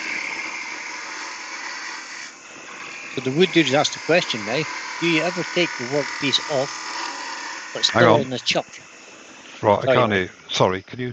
Right, okay. I'm with you now. The question from the wood dude is, do you ever take the workpiece off, but still on the chuck? Yes. To really see the true aesthetics of your piece? like Phil Irons teaches? Yes, I do. I won't on this because it is what it is. But if I'm not sure, I will take it. I won't take it out. I sometimes take it out of the chuck as well, as long as you make a mark where the jaws are, so you seat it back in the right place. Especially with these serrated jaws that I got on this one, it's quite easy to do that, to reseat it properly. But where I can, I will leave it in the chuck. And sometimes you can't actually. And the other thing I do, and I know it sounds really silly and a bit anal, really, I'll take a picture of it. Okay, and then I can alter the aspect of the picture so it's standing up, if you like, if I take it sideways, and I can look at it, does it look good? And that sometimes is a very good way of looking at it, because even when you're actually in the piece, close to the piece like this, you can't sometimes get how it looks.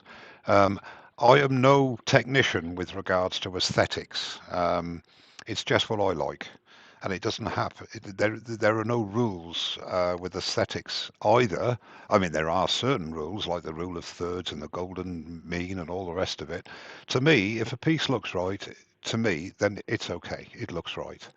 And yet you get people like Cindy Drozder, who is the high priestess of fine finials and fine turning.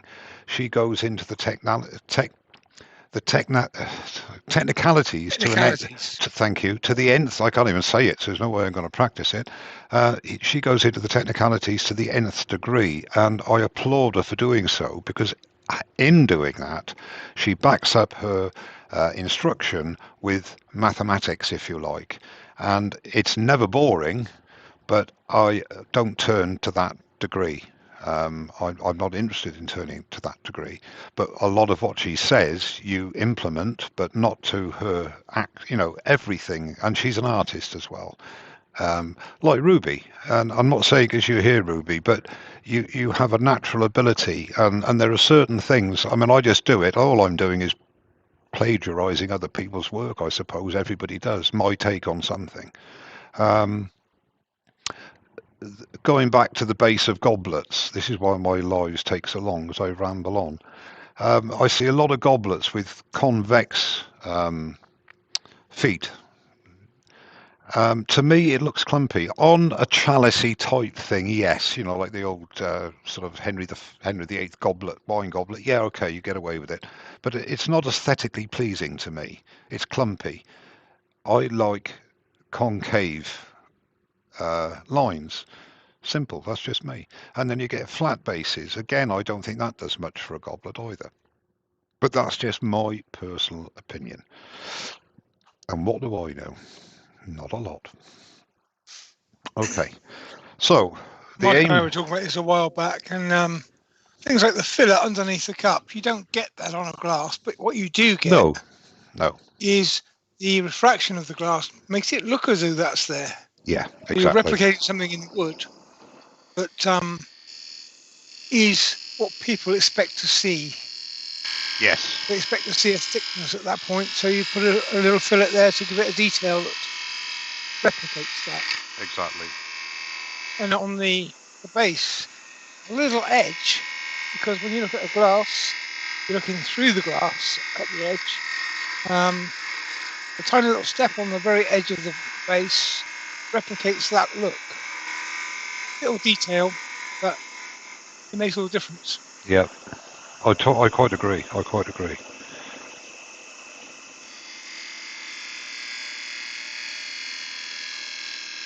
We have Mr. Dan Masters has joined us. He says, "Hello, loving this.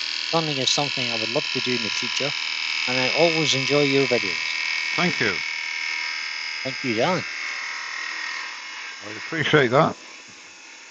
Obviously, a man easily pleased. And I mean that as a compliment. I wouldn't have said that. No. Come to that point in the evening where I've got to wander around the pub shaking the tin. Top of the chat, there is a link to Mike's Buy Me a Coffee. If you'd like to support his channel, pop over there and buy him a coffee, and me and Brian will mug him for it later. I mean, it'll support his channel. No. Yeah, and thank you very much. I appreciate that. I'm not leaving it like this, don't worry.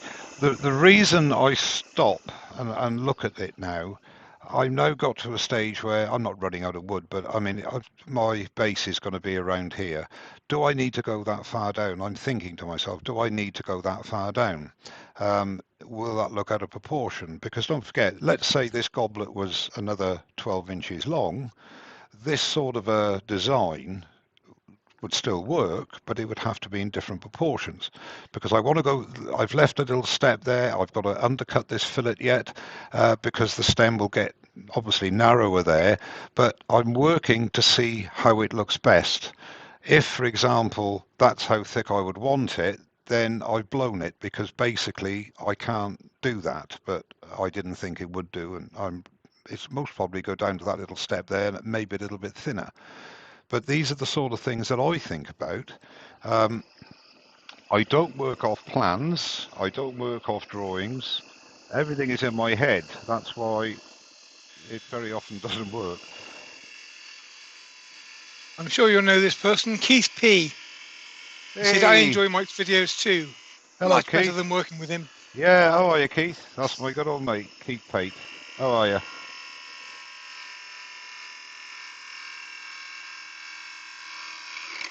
Okay, so I came off the bevel there. That's why I got the run.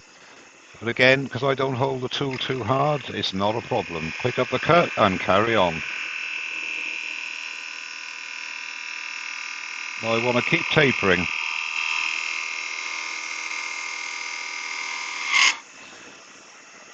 Now that sort of shape I'm quite happy with. So what I will do now is work. Don't forget you work in a fair way from the tool rest. Again, I don't normally. I've got a little tool rest, and that means I can get a little bit closer in, especially when I get down. There you go. It's a bit more, a bit easier to work with. The only problem there is I have to remember not to run out of tool rest. Okay, so now I'm nearer the work.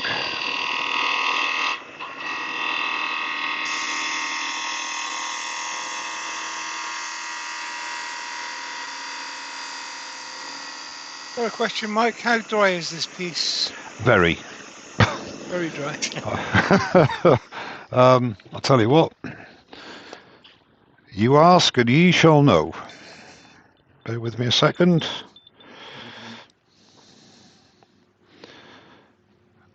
Actually, it's not that dry. 10.9. 10.3. 14. No, it can't be 14. That's ridiculous. That's better. I was pushing in. Yeah, it's about 6-7 degrees. Percent. Yeah. Quick tip for anybody that's using one of those moisture meters. If you've got a workbench that's been in your workshop for several years, test that, because that'll give you your baseline of what moisture content your timber in your workshop should be at. Because that's nice and dry. It's been there for a long time. Very good point. Very good point. And if you've got a really cheap moisture meter like mine, then it doesn't matter what it says. As long as it matches up to that benchmark, you're good. Yeah. But the thing is with wood wetness, if you like, it's only going to be at its very best at what your workshop is. Your ambient temperature, humidity, all have a bearing. And don't forget, people, when the newer turners, when you take stuff into the house, it's going to move because it's going to dry out. So if you make a box or something like that and the lid fits perfectly, don't finish off your box till it's been in the house for a while. Otherwise, it could jam on or it won't close properly. And the same with anything that fits together, it's going to change when it goes in the house with the central heating and so on and so forth, and the general warmth.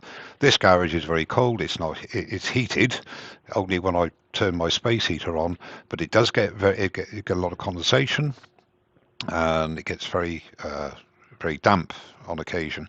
So the wood in here, to me, I'm working on dry wood between 8 and 10%. That to me is dry wood. I mean, that walnut I did the other week was 20. It wasn't. It was 30 something odd. It'd only been cut down 3 or 4 days, and that was like showery wet, you know. So, but if you're living in the States or you're living in a warmer climate, then dry for you maybe 4%, 5%. but the moisture in your wood is only relative to where it's going to live, if you like, finally. Okay, I think we can just do a little bit of an undercut here. So again, Change the camera, Mike. Oh, okay. Can see your cut. Okay. That's better. Yep, that's fine. Yep. Thank you. Thank you, Mr. B. He's learning, Pete. He's good, isn't he? Yeah. Told you it wasn't that too bad, you know. Lift the handle and move down. And that's given us a nice little undercut, which I shall work to there. Yeah, I think that's got to be okay there. All right, so all that messing around with the smaller rest, I didn't really need it. Anyway, yeah, that'll do.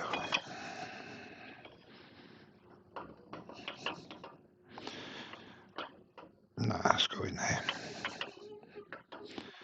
Okay, and again, don't be worried if you've got to keep moving your rest till it's just as you want it, because at the end of the day, it's important. Okay, so we're gonna.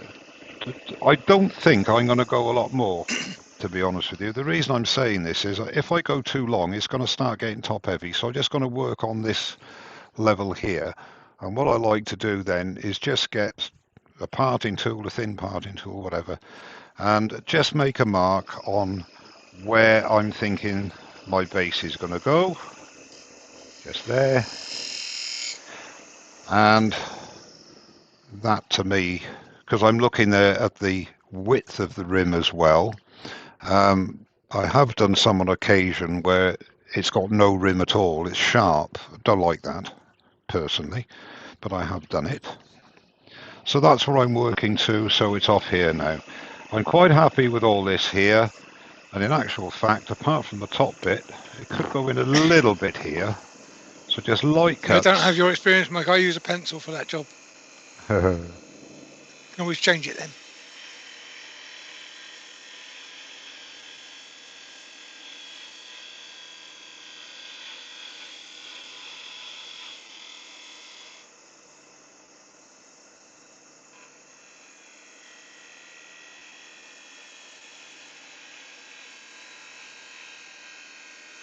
All I'm doing now is refining that angle there until I'm happy with it. Doesn't mean to say it's right. Other people might not think it's right, but it's light cuts.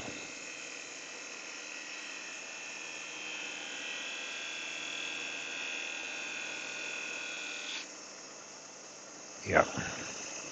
So all I've got to do is carry on down here. In fact, we'll change the one thing again. Never be afraid to stop and change your blade like I've just done, or take it to the grinder or your sharpening system.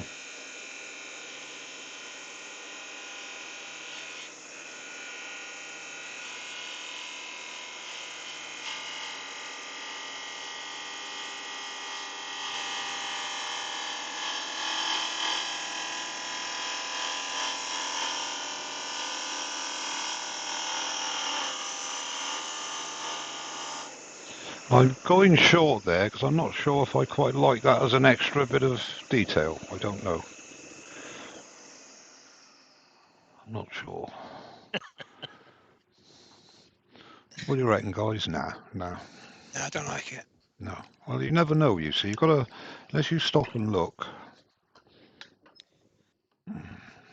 I'm just having a little chuckle to myself about Joseph's comment there. He says, Mike, it's just going to be a three-legged goblet. I could make it a three-legged goblet just for you, Joseph, if you wish.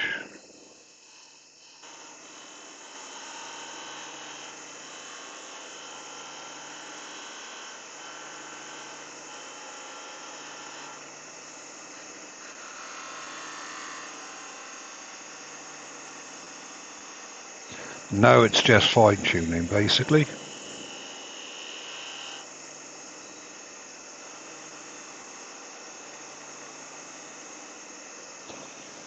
There's a question I don't know the answer to, but I'll read it out anyway. Peter Sheed, I think it's Sheed, S-H-E-A-D, Sheed. Yeah. And it says, sorry to maybe sound a bit stupid, but there are no stupid questions, Peter. Exactly. His question actually is, what is the moisture of a freshly cut tree? Personally, don't know the answer. All I will I've literally say, just typed an answer to that in the chat. yeah. Oh, go on in. Who What has? was it? Because that walnut tree was over 40%. All right. Yeah, Just- a fresh cut tree within a couple of days is 35 to 50%, depending on tree. Mhm. It usually drops down very quickly to about 30%. Yeah. Okay. And then it's drying slows down from there. But getting it from 20 to 10 will take twice as long as getting it from fresh cut to 20. Yeah. I can appreciate that. So the rough rule of thumb, if I'm right, Pete, is 1 inch per year for drying. Yes, that's the rule of thumb. 1 inch per year. But again, that does depend on where it's timber, being, where it's stored. Depends on where, how it's dried, and the type what of timber wood. it is. Yeah. If it's close That's grain just wood. a general rule of thumb. Yeah. Okay, guys. You carry on talking. I'm just going to carry on sanding. Go for it. Don't actually need the picture-in-picture for that, do you? Spitfire has suggested it also depends on the season when you cut them down. Yes, Of indeed. course, in the winter time, tree stops growing, so there's no moisture being, or not as much moisture being sucked up from the roots to the canopy. Whereas in the summertime, it's almost like turning a hose on. Yeah. So if you cut If it a in tree is cut summertime, down there's after lots it's of died, moisture. it can be pretty much ready to turn as it's cut down. It was bone dry almost. Yeah.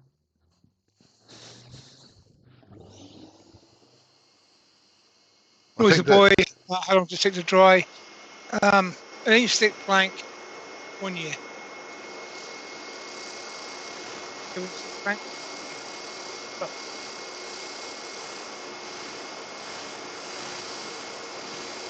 Again, the reason I'm using an inertia sander is radial marks. Yeah. Or lack of them. Oh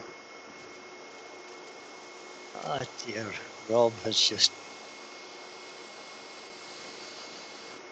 Rob CP says, saying there is no stupid questions, I see as a challenge. Well, unless you ask them, Rob. Yeah, go on. Go ahead, Rob. Try your best.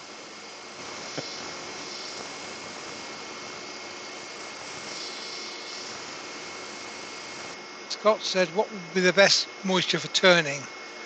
Well, turning, the best moisture is about 20%. Yeah, for enjoyment. Turning and colouring, the best moisture is about 10%. But that would depend on where you are in the world, what the dryness of your workshop is. As I said, if you put your moisture meter on your workbench, test that. That is the ambient moisture of your workshop. And that's the perfect humidity or moisture level or whatever to turn work at, because it is perfectly dry. Yeah, totally If you're agree. doing a hollow form or trying to hollow something out, a little bit wetter is easier and sometimes better. But at the end of the day, if I take down a tree, I will turn some of it within a couple of weeks, and some of it I'll turn 10 years later. Yeah. It's all different. It all has its pluses and minuses. The only problem there is, Pete, at my age, I can't use that analogy. I can't wait 10 years. No, I was going to say, God knows what's going I to know happen. the feeling, Mike. Yeah. I'm sure you do, Brian. There's no call for that. If you find yourself struggling to breathe and drowning whilst you're turning, it's a bit too wet. Just a bit, yeah. Like Willow. So Dominic T64 has joined us. Good evening, Dominic. Good evening. Now, you might have noticed that I've changed from the inertia just to do the detail, because I don't want to get rid of that nice edge. So I'm just using the same grit, 180 grit, just on the detail. And I changed from the larger pad to the smaller pad for the simple reason is it was too big. Just one more on there because I'm spinning at,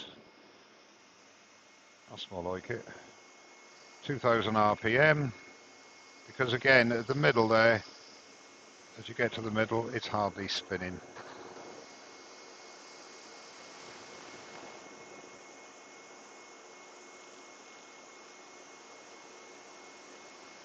And these little 50 mil, 54 mil, whatever they are, allow me to work the piece quite nicely.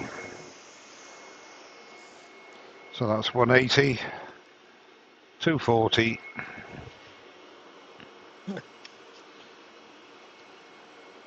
Oh, for those of you interested, I used duct tape again. Duct tape. Never did. Whatever tape it is. Masking tape. Masking tape again today.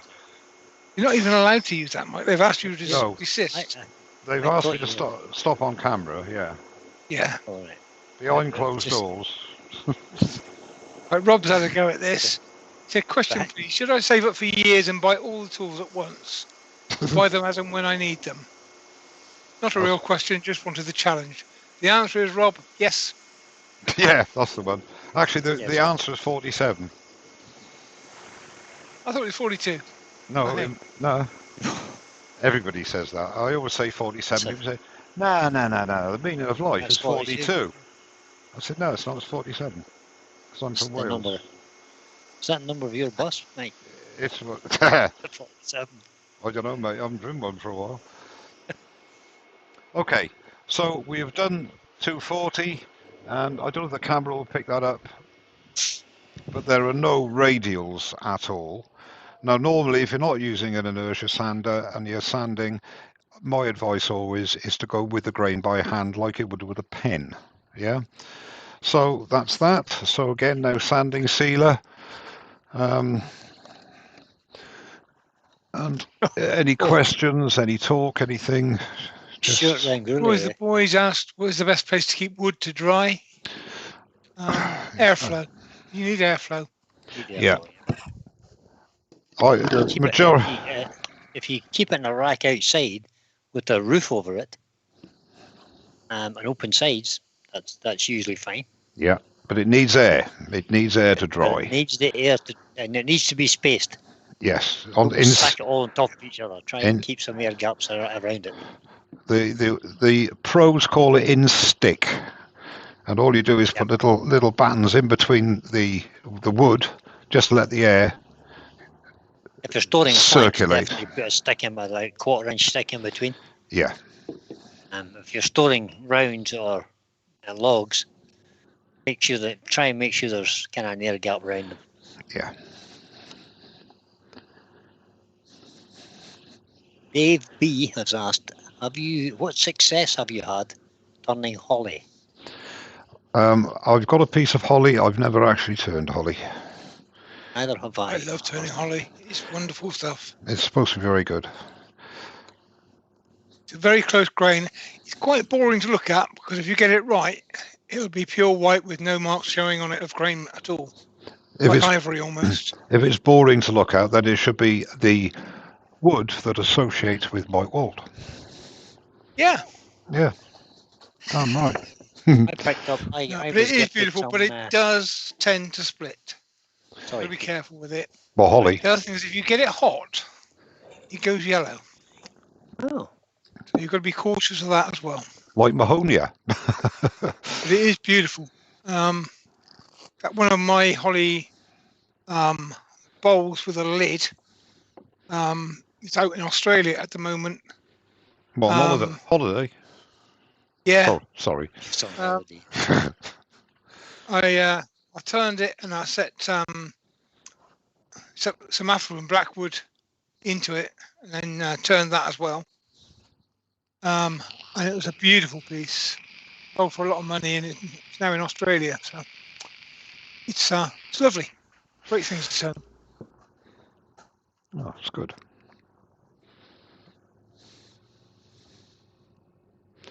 As I say, I've never turned it.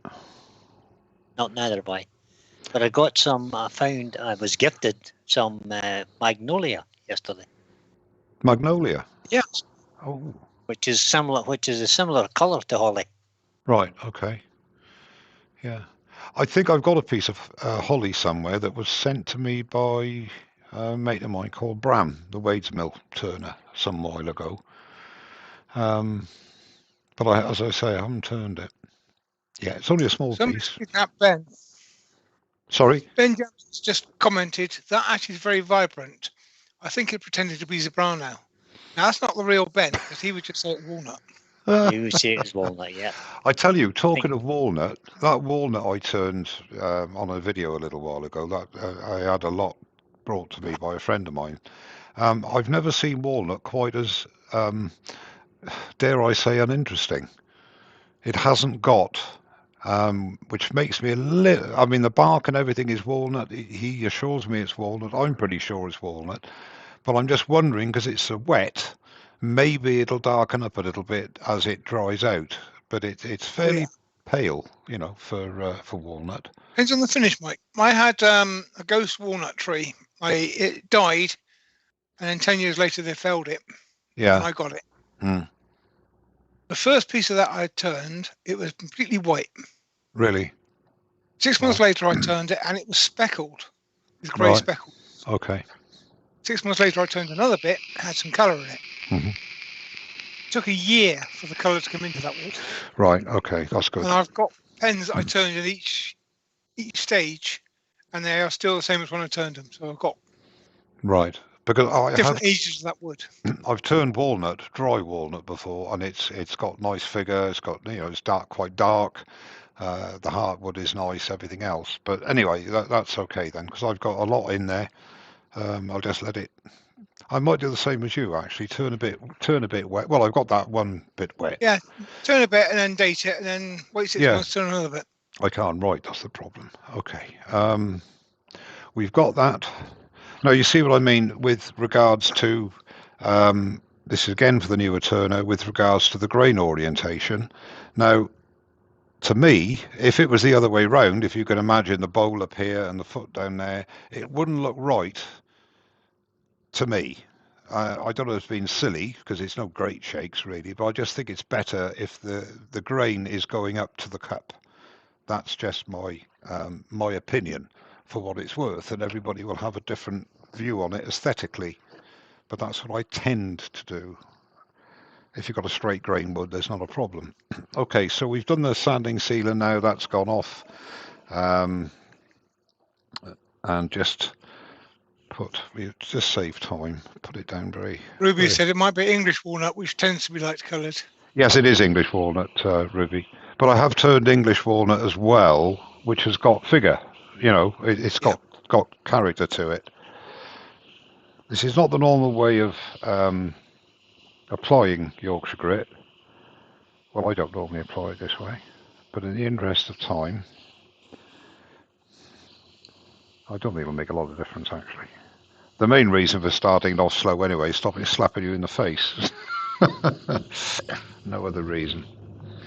Okay, now with Yorkshire grit, as I say, it's an abrasive paste, and turn the speed up a bit now. No great pressure needed, and you'll know when it's done. It'll feel like glass, and also on a fresh bit of towel in a few minutes time there should be no residue either. Buster West has bought you a coffee. Thank you very much, Buster. Thank you. You're very good health. He's now got to go. So cheers, Brian. All the best, mate. Take care. Thank you very much. Appreciate it. 2 sugars.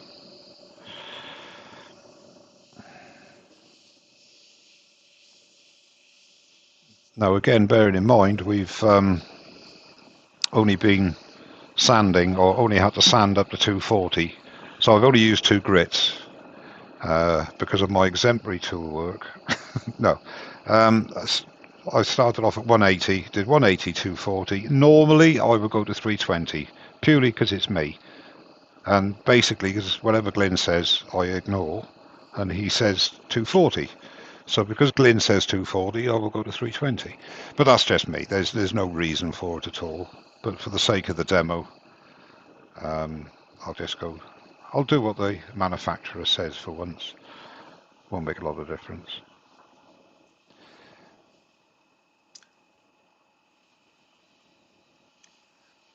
So, see, there's just a little bit of residue there now from the whole goblet, so it won't be long before that's done. And you can stop being bored, people. Rob CP says, I like American black walnut. The grass Yes, is always greener. Yeah, I actually had a commission to make 2 bedside lamps. And they wanted American black walnut and they wanted 8-inch spheres. The price of those blanks in the UK was £400 each. Yes, I can believe it. Did they carry and on I with commented on this on the website, and somebody said, "Oh, I've got an entire trunk on my front drive. If you want to come and cut your piece off?" Oh. It actually would have been cheaper to fly over there and ship it back than it would have been to buy it. Yeah. I convinced the customer to use you in the end instead. Yeah, I think I was very fortunate a while ago. A wood-turning friend of mine in the States sent over some walnut. He wished he hadn't, because when he paid the shipping, he was gobsmacked. This is a long time ago now, and I've just used the last bit a couple of months ago. But yeah, it is lovely wood. Lovely wood. There's no argument there. Mind you, I've seen some really nice, highly figured English walnut as well. And possibly, as Pete says, the longer it is drying, if you like, the more figure it develops. More colour it gets, yeah. Well, yew has the opposite effect. I mean, when you turn yew, it's absolutely fabulous, but after a while, it starts to lose its colour. A bit like Purple Heart. I mean, there are ways, obviously, UV protective waxes and so on, but it's mainly, I find, the pinks. The pinks that appear in yew, they tend to disappear. They do, yeah. Which is a great shame. That's why I take lots of photographs of it, so you can say that's what it looked like. Okay, so there's no residue on the toe. Yeah, that's off the. The only disadvantage of these, when you're using an abrasive paste, the aluminium cone, is that you will abrade the. Look, see the black there? That's the paste going into the aluminium. It's a small price to pay. But you're not really using it at the moment, so you could always release it a little bit. Yeah, no, I'm keeping it up. I like it shiny. I like shiny things, Pete. Okay. Like the magpie. Yeah. So okay. In relation to where your grain is pointing, we're talking about on the stem earlier.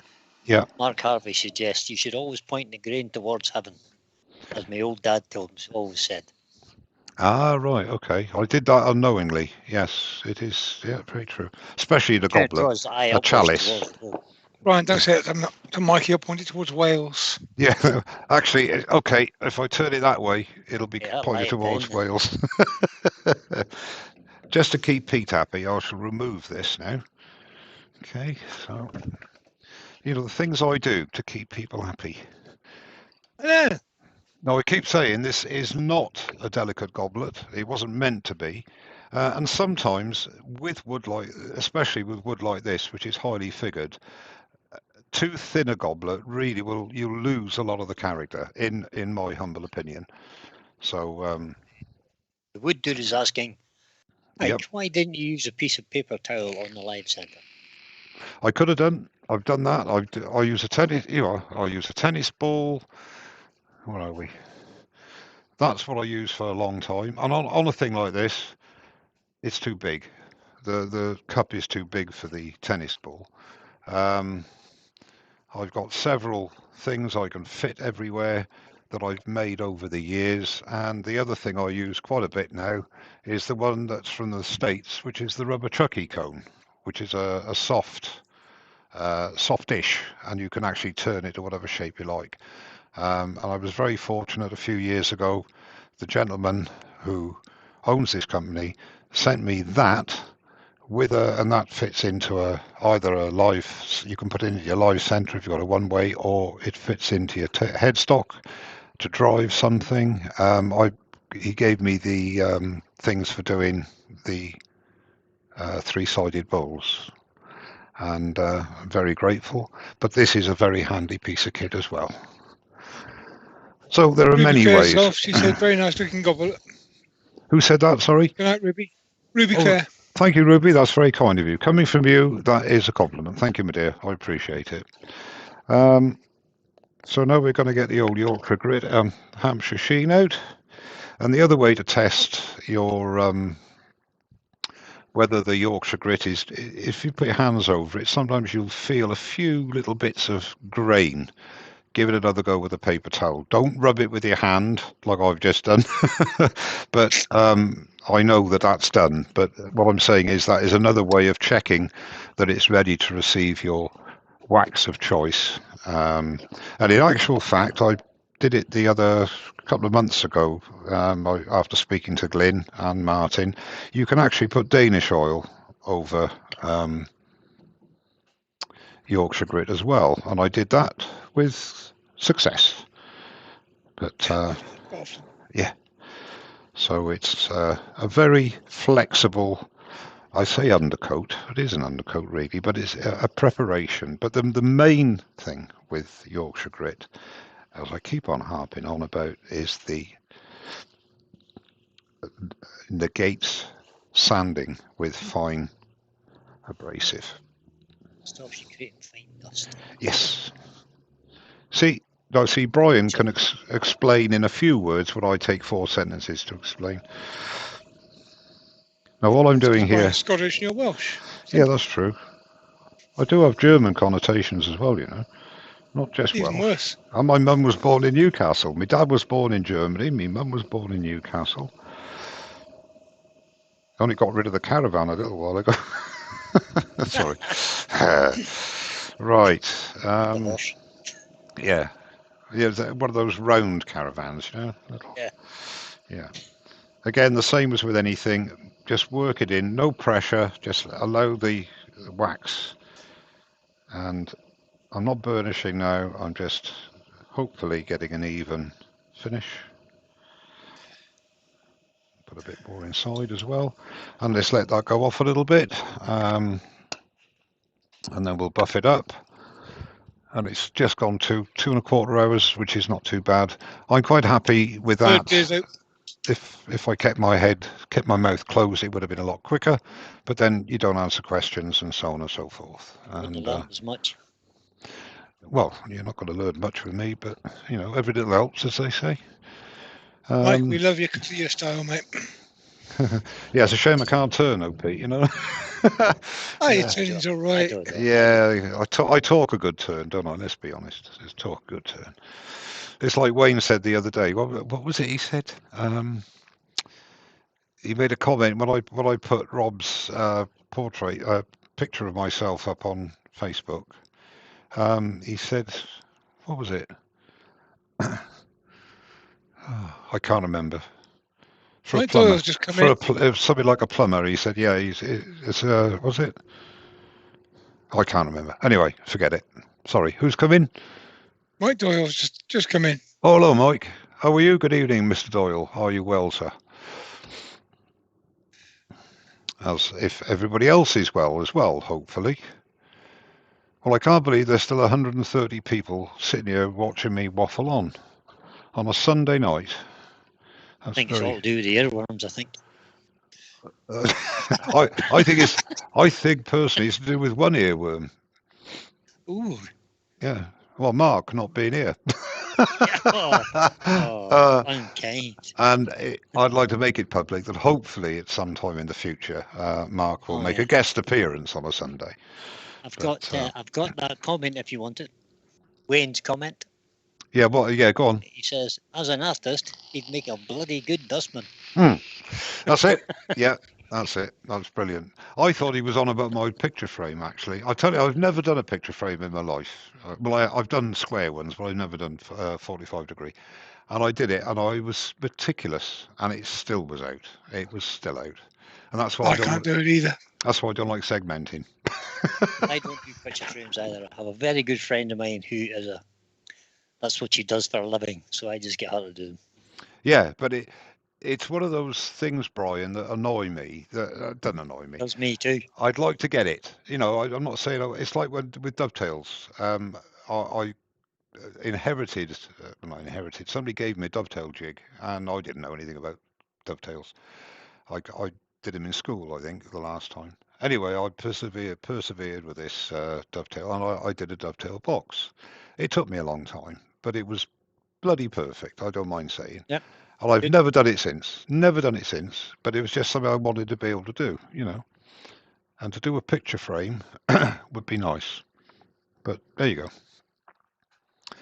Okay, I think, yeah, it's just about ready.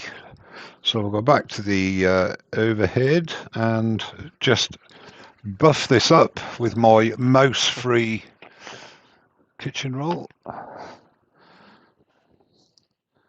I think what I'll do is I'll shock my wife. I'll take the one that the mice have had to go and stick it under the kitchen sink when we have a new kitchen roll. I say, oh, bloody hell, we've got mice in the house now. Oh, I know you've been so much. Terry said, I thought Rob did a really good job of that portrait. You did. Subjects you had to work with. Yeah. But the thing was, he caught my likeness, which was really annoying because I mean, normally portraits are flattering, and like photographs, and that is flattering, isn't it? That wasn't flattering. That showed me warts and all. It was very good. It was excellent, and I was really. I was blown away by it. Really was. Not as old as Brian, but then again. Or should I say? I wish. Happy birthday for tomorrow, Brian. I wish it had blown away. Adrian Olsen has just joined us up. Adrian, how are you? Good evening. Hi, Adrian. He says apologies for being extremely late. That's all right, mate. But I do have a letter from my mum. That's a note from your mum, eh? Well done, Adrian. Good man. Okay. Basically, one coat of from Frederick.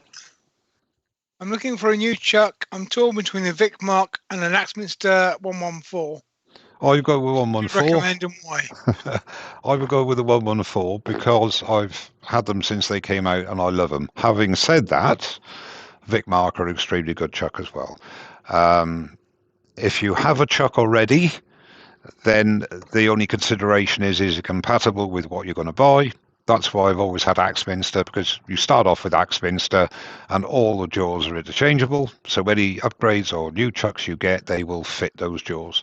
Not the case with other manufacturers. Other manufacturers' jaws very rarely fit anybody else's jaws. So it doesn't mean to say that you shouldn't buy another chuck, but be wary that you'll have to buy jaw sets for that chuck specifically. The only chuck I know that was compatible was the tool post, which unfortunately is no longer with us. Did a chuck, I can't remember the name of it, but it virtually had the VersaChuck. The VersaChuck, and the actual chuck body. You could buy the furniture needed for 4 or 5 different manufacturers. You had to obviously have different jaw riders, but you could do them. So you could buy a VersaChuck, buy a set of the jaw carriers, and you're away to go. But that's not the case with any other manufacturer that I know of. Regarding Axminster, Vic Mark, Nova, Record Power, whatever. So anyway, the answer is, in my opinion, the 114 is an excellent chuck. It's very well engineered. It's heavy, and it's lovely to operate, and it's a very effective chuck. Not to say others aren't as well. I also use the Axminster. My recommendation to anybody buying a chuck for the first time is look at the jaws available, decide what you might want in the future, and go that route. Yeah. If you've already got a chuck and you have jaws for it, then you need a very good reason to choose a different chuck. Yeah. Because interchangeability is the key. It is. Agreed. So I wasn't going to bother I wasn't going to bother actually, just time-wise, parting it off. Yeah, go for it, Mike. But Yeah, go for it, Mike. I will do. There we go. Okay, now when you're parting off as well, you don't need massive speed, especially with hardwood like this. And I always part off quite slowly. But if you've got a non-diamond parting tool, like I don't use them anymore, don't like them anymore, but that's just me, you have to make a relief cut. So when you start to cut, you want a slide undercut, so the outside of the foot sits on the table.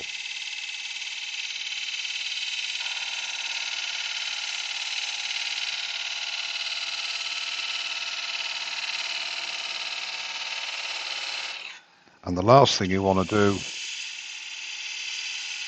when you're parting off is go under centre. So we had a comment here from Scott Steve Gordon. Says, this is my first live I've watched, and as a new turner, I've learned so much I hadn't really thought about before. And my fiance secretly enjoyed it also. Thank you. I appreciate that. Excellent, Scott. Thank you very much. Thank you, Scott. Hope to see you again. Indeed. Indeed. Quite a few through the week that are worth watching. You get the chance. If you come Actually, into a live as opposed to watching it later, all questions in pretty much everybody that I know that does live, all questions are welcome. So if you've got any questions, put them in the chat and somebody will answer it. if you want, Pete and Brian, if you want to sort of make some reference to what's on this week, might be of interest to somebody. Okay, tomorrow lunchtime we've got Terry from TJ Turning. Well, that won't He be will be interesting to on anybody, will it? That's Well, occasionally, that's okay, occasionally coming with Terry on Monday. Occasionally, so He may well be there. he's actually home this week, I believe. And tomorrow evening we have Mark the Gentleman Woodturner. We do indeed. Now, if I can just stop you there, sorry to be a pain. We're at the stage now where there's possibly half an inch of nub there. Now, this is, again, for the newer turner, you're now at the point where you decide, are you going to part it off completely, or do you stop the lathe and take a saw? I personally will carry on, but there's no kudos in being able to do it. If you're not happy, especially with a bigger base, there's quite a bit of wood you've gone into. Don't be intimidated thinking you have to turn it off on the lathe. You don't. The main thing is not to get torn fibers. Now, a lot of people don't agree with going over the lathe like this. I should do it with my left hand. I've done it for 10 years. Doesn't mean to say that it's right, but I always go over the lathe. I just chuck in one of my tricks here, Mike. Yeah. Normally I would cut myself a little relief cut behind that parting off bit, and I'd sand the outside of that base before I finish parting off. Yeah, because I'm talking and time's going on, I would as well. Yep. Good point. Very good point. That's actually a very good tip. I never thought of doing that. Yeah, you've got a bit of wood there to play with. Just make yourself a gap and sand it whilst it's there. If I say it now, I'm going to sound as if I don't want Pete to say something I don't do, but that's exactly what I do. Because remember, I made the little groove that you said you use a pencil for. Yep. That's the reason I do it, so I can sand underneath it. Yeah, get that edge. Yeah.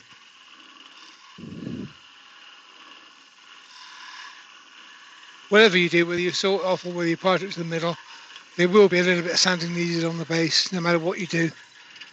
Yeah. But the thing is that there's a little nub there now. You just sand that off.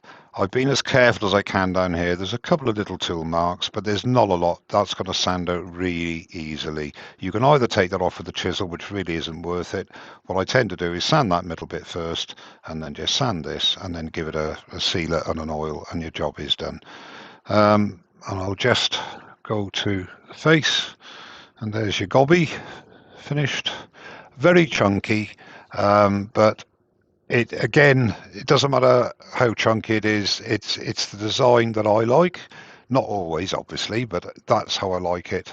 And I'm quite pleased how it's turned out, actually. So, Yeah, it's but there you go. nice. You can Chunky but go. elegant. Yeah, it is chunky. The thing is, again, it's quite chunky rim as well, but that's got to be in. It's not got to have a thin rim here and having a big chunky down here. So it's all got to be in proportion. It's like that bowl I did the other week and left the sides very thick, about half an inch, maybe over half an inch. And somebody commented, and they're quite at rights to comment. Oh, I don't know what the fuss is about. It's a chunky bowl. Basically said not a lot of skill in turning that, which I don't put it up to look how clever I am.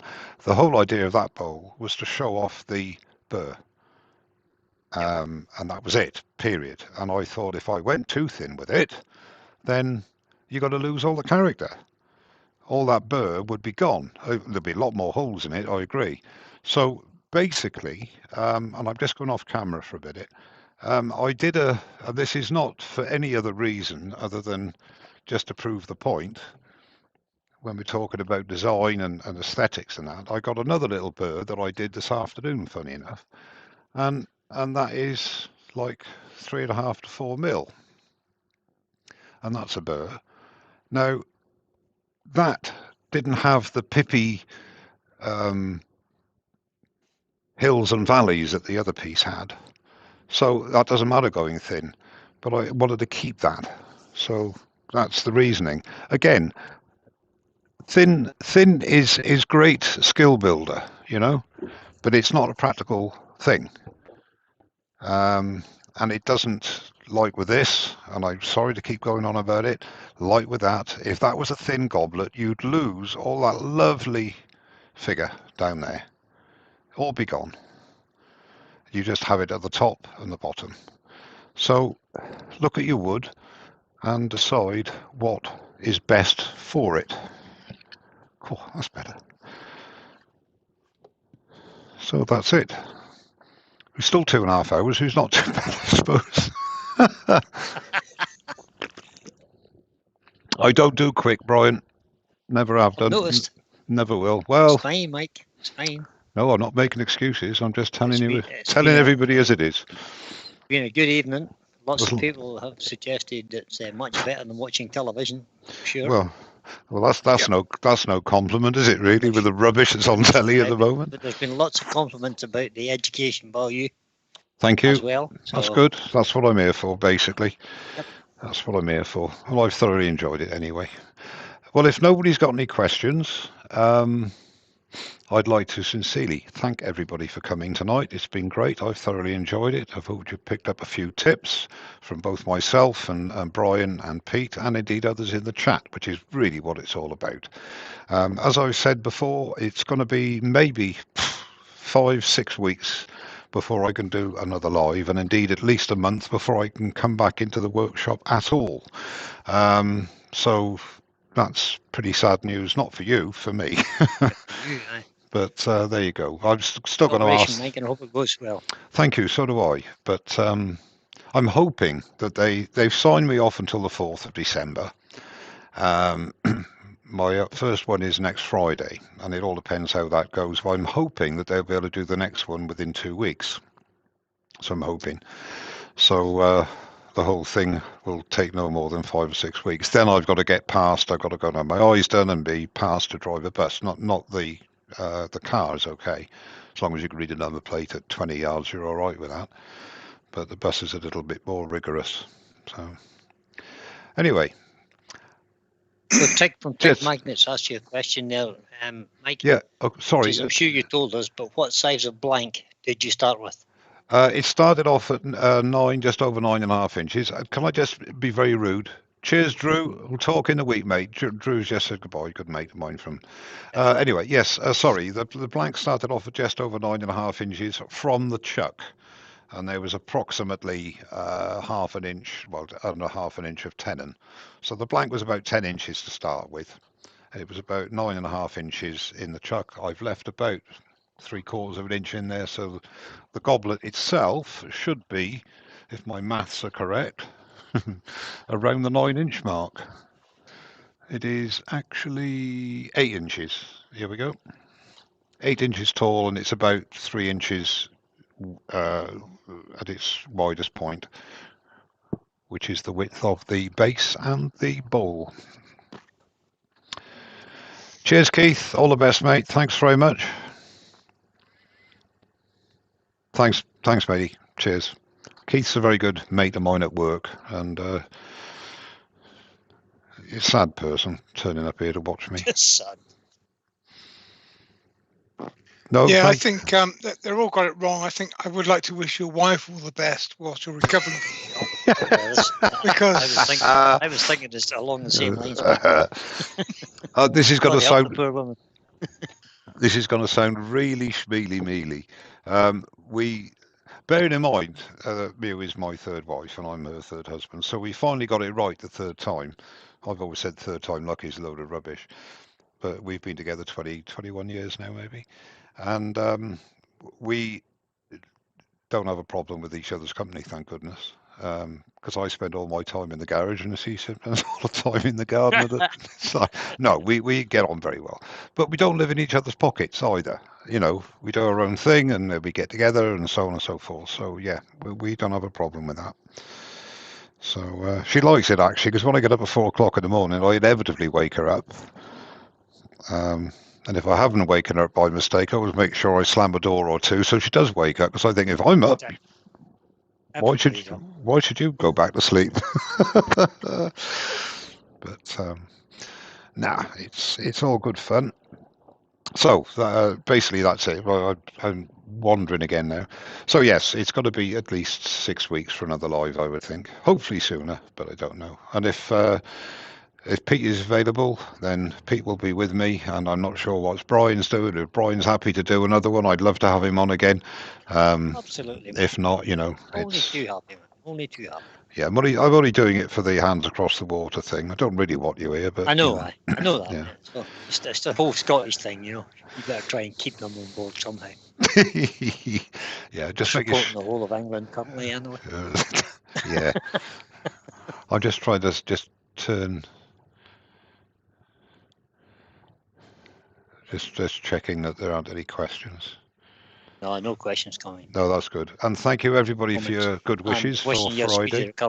I appreciate it. Thank you all very much indeed. Tell her just bring us bag of shoes.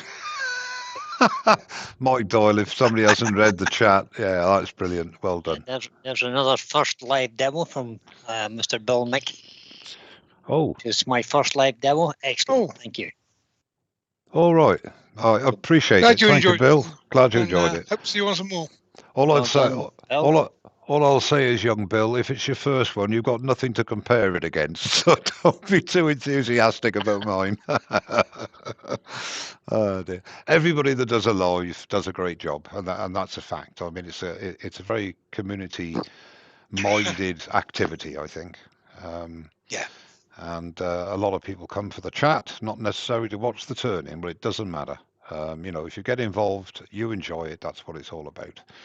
So thank you very much. I appreciate you saying that. Cheers, David. Thanks very much indeed.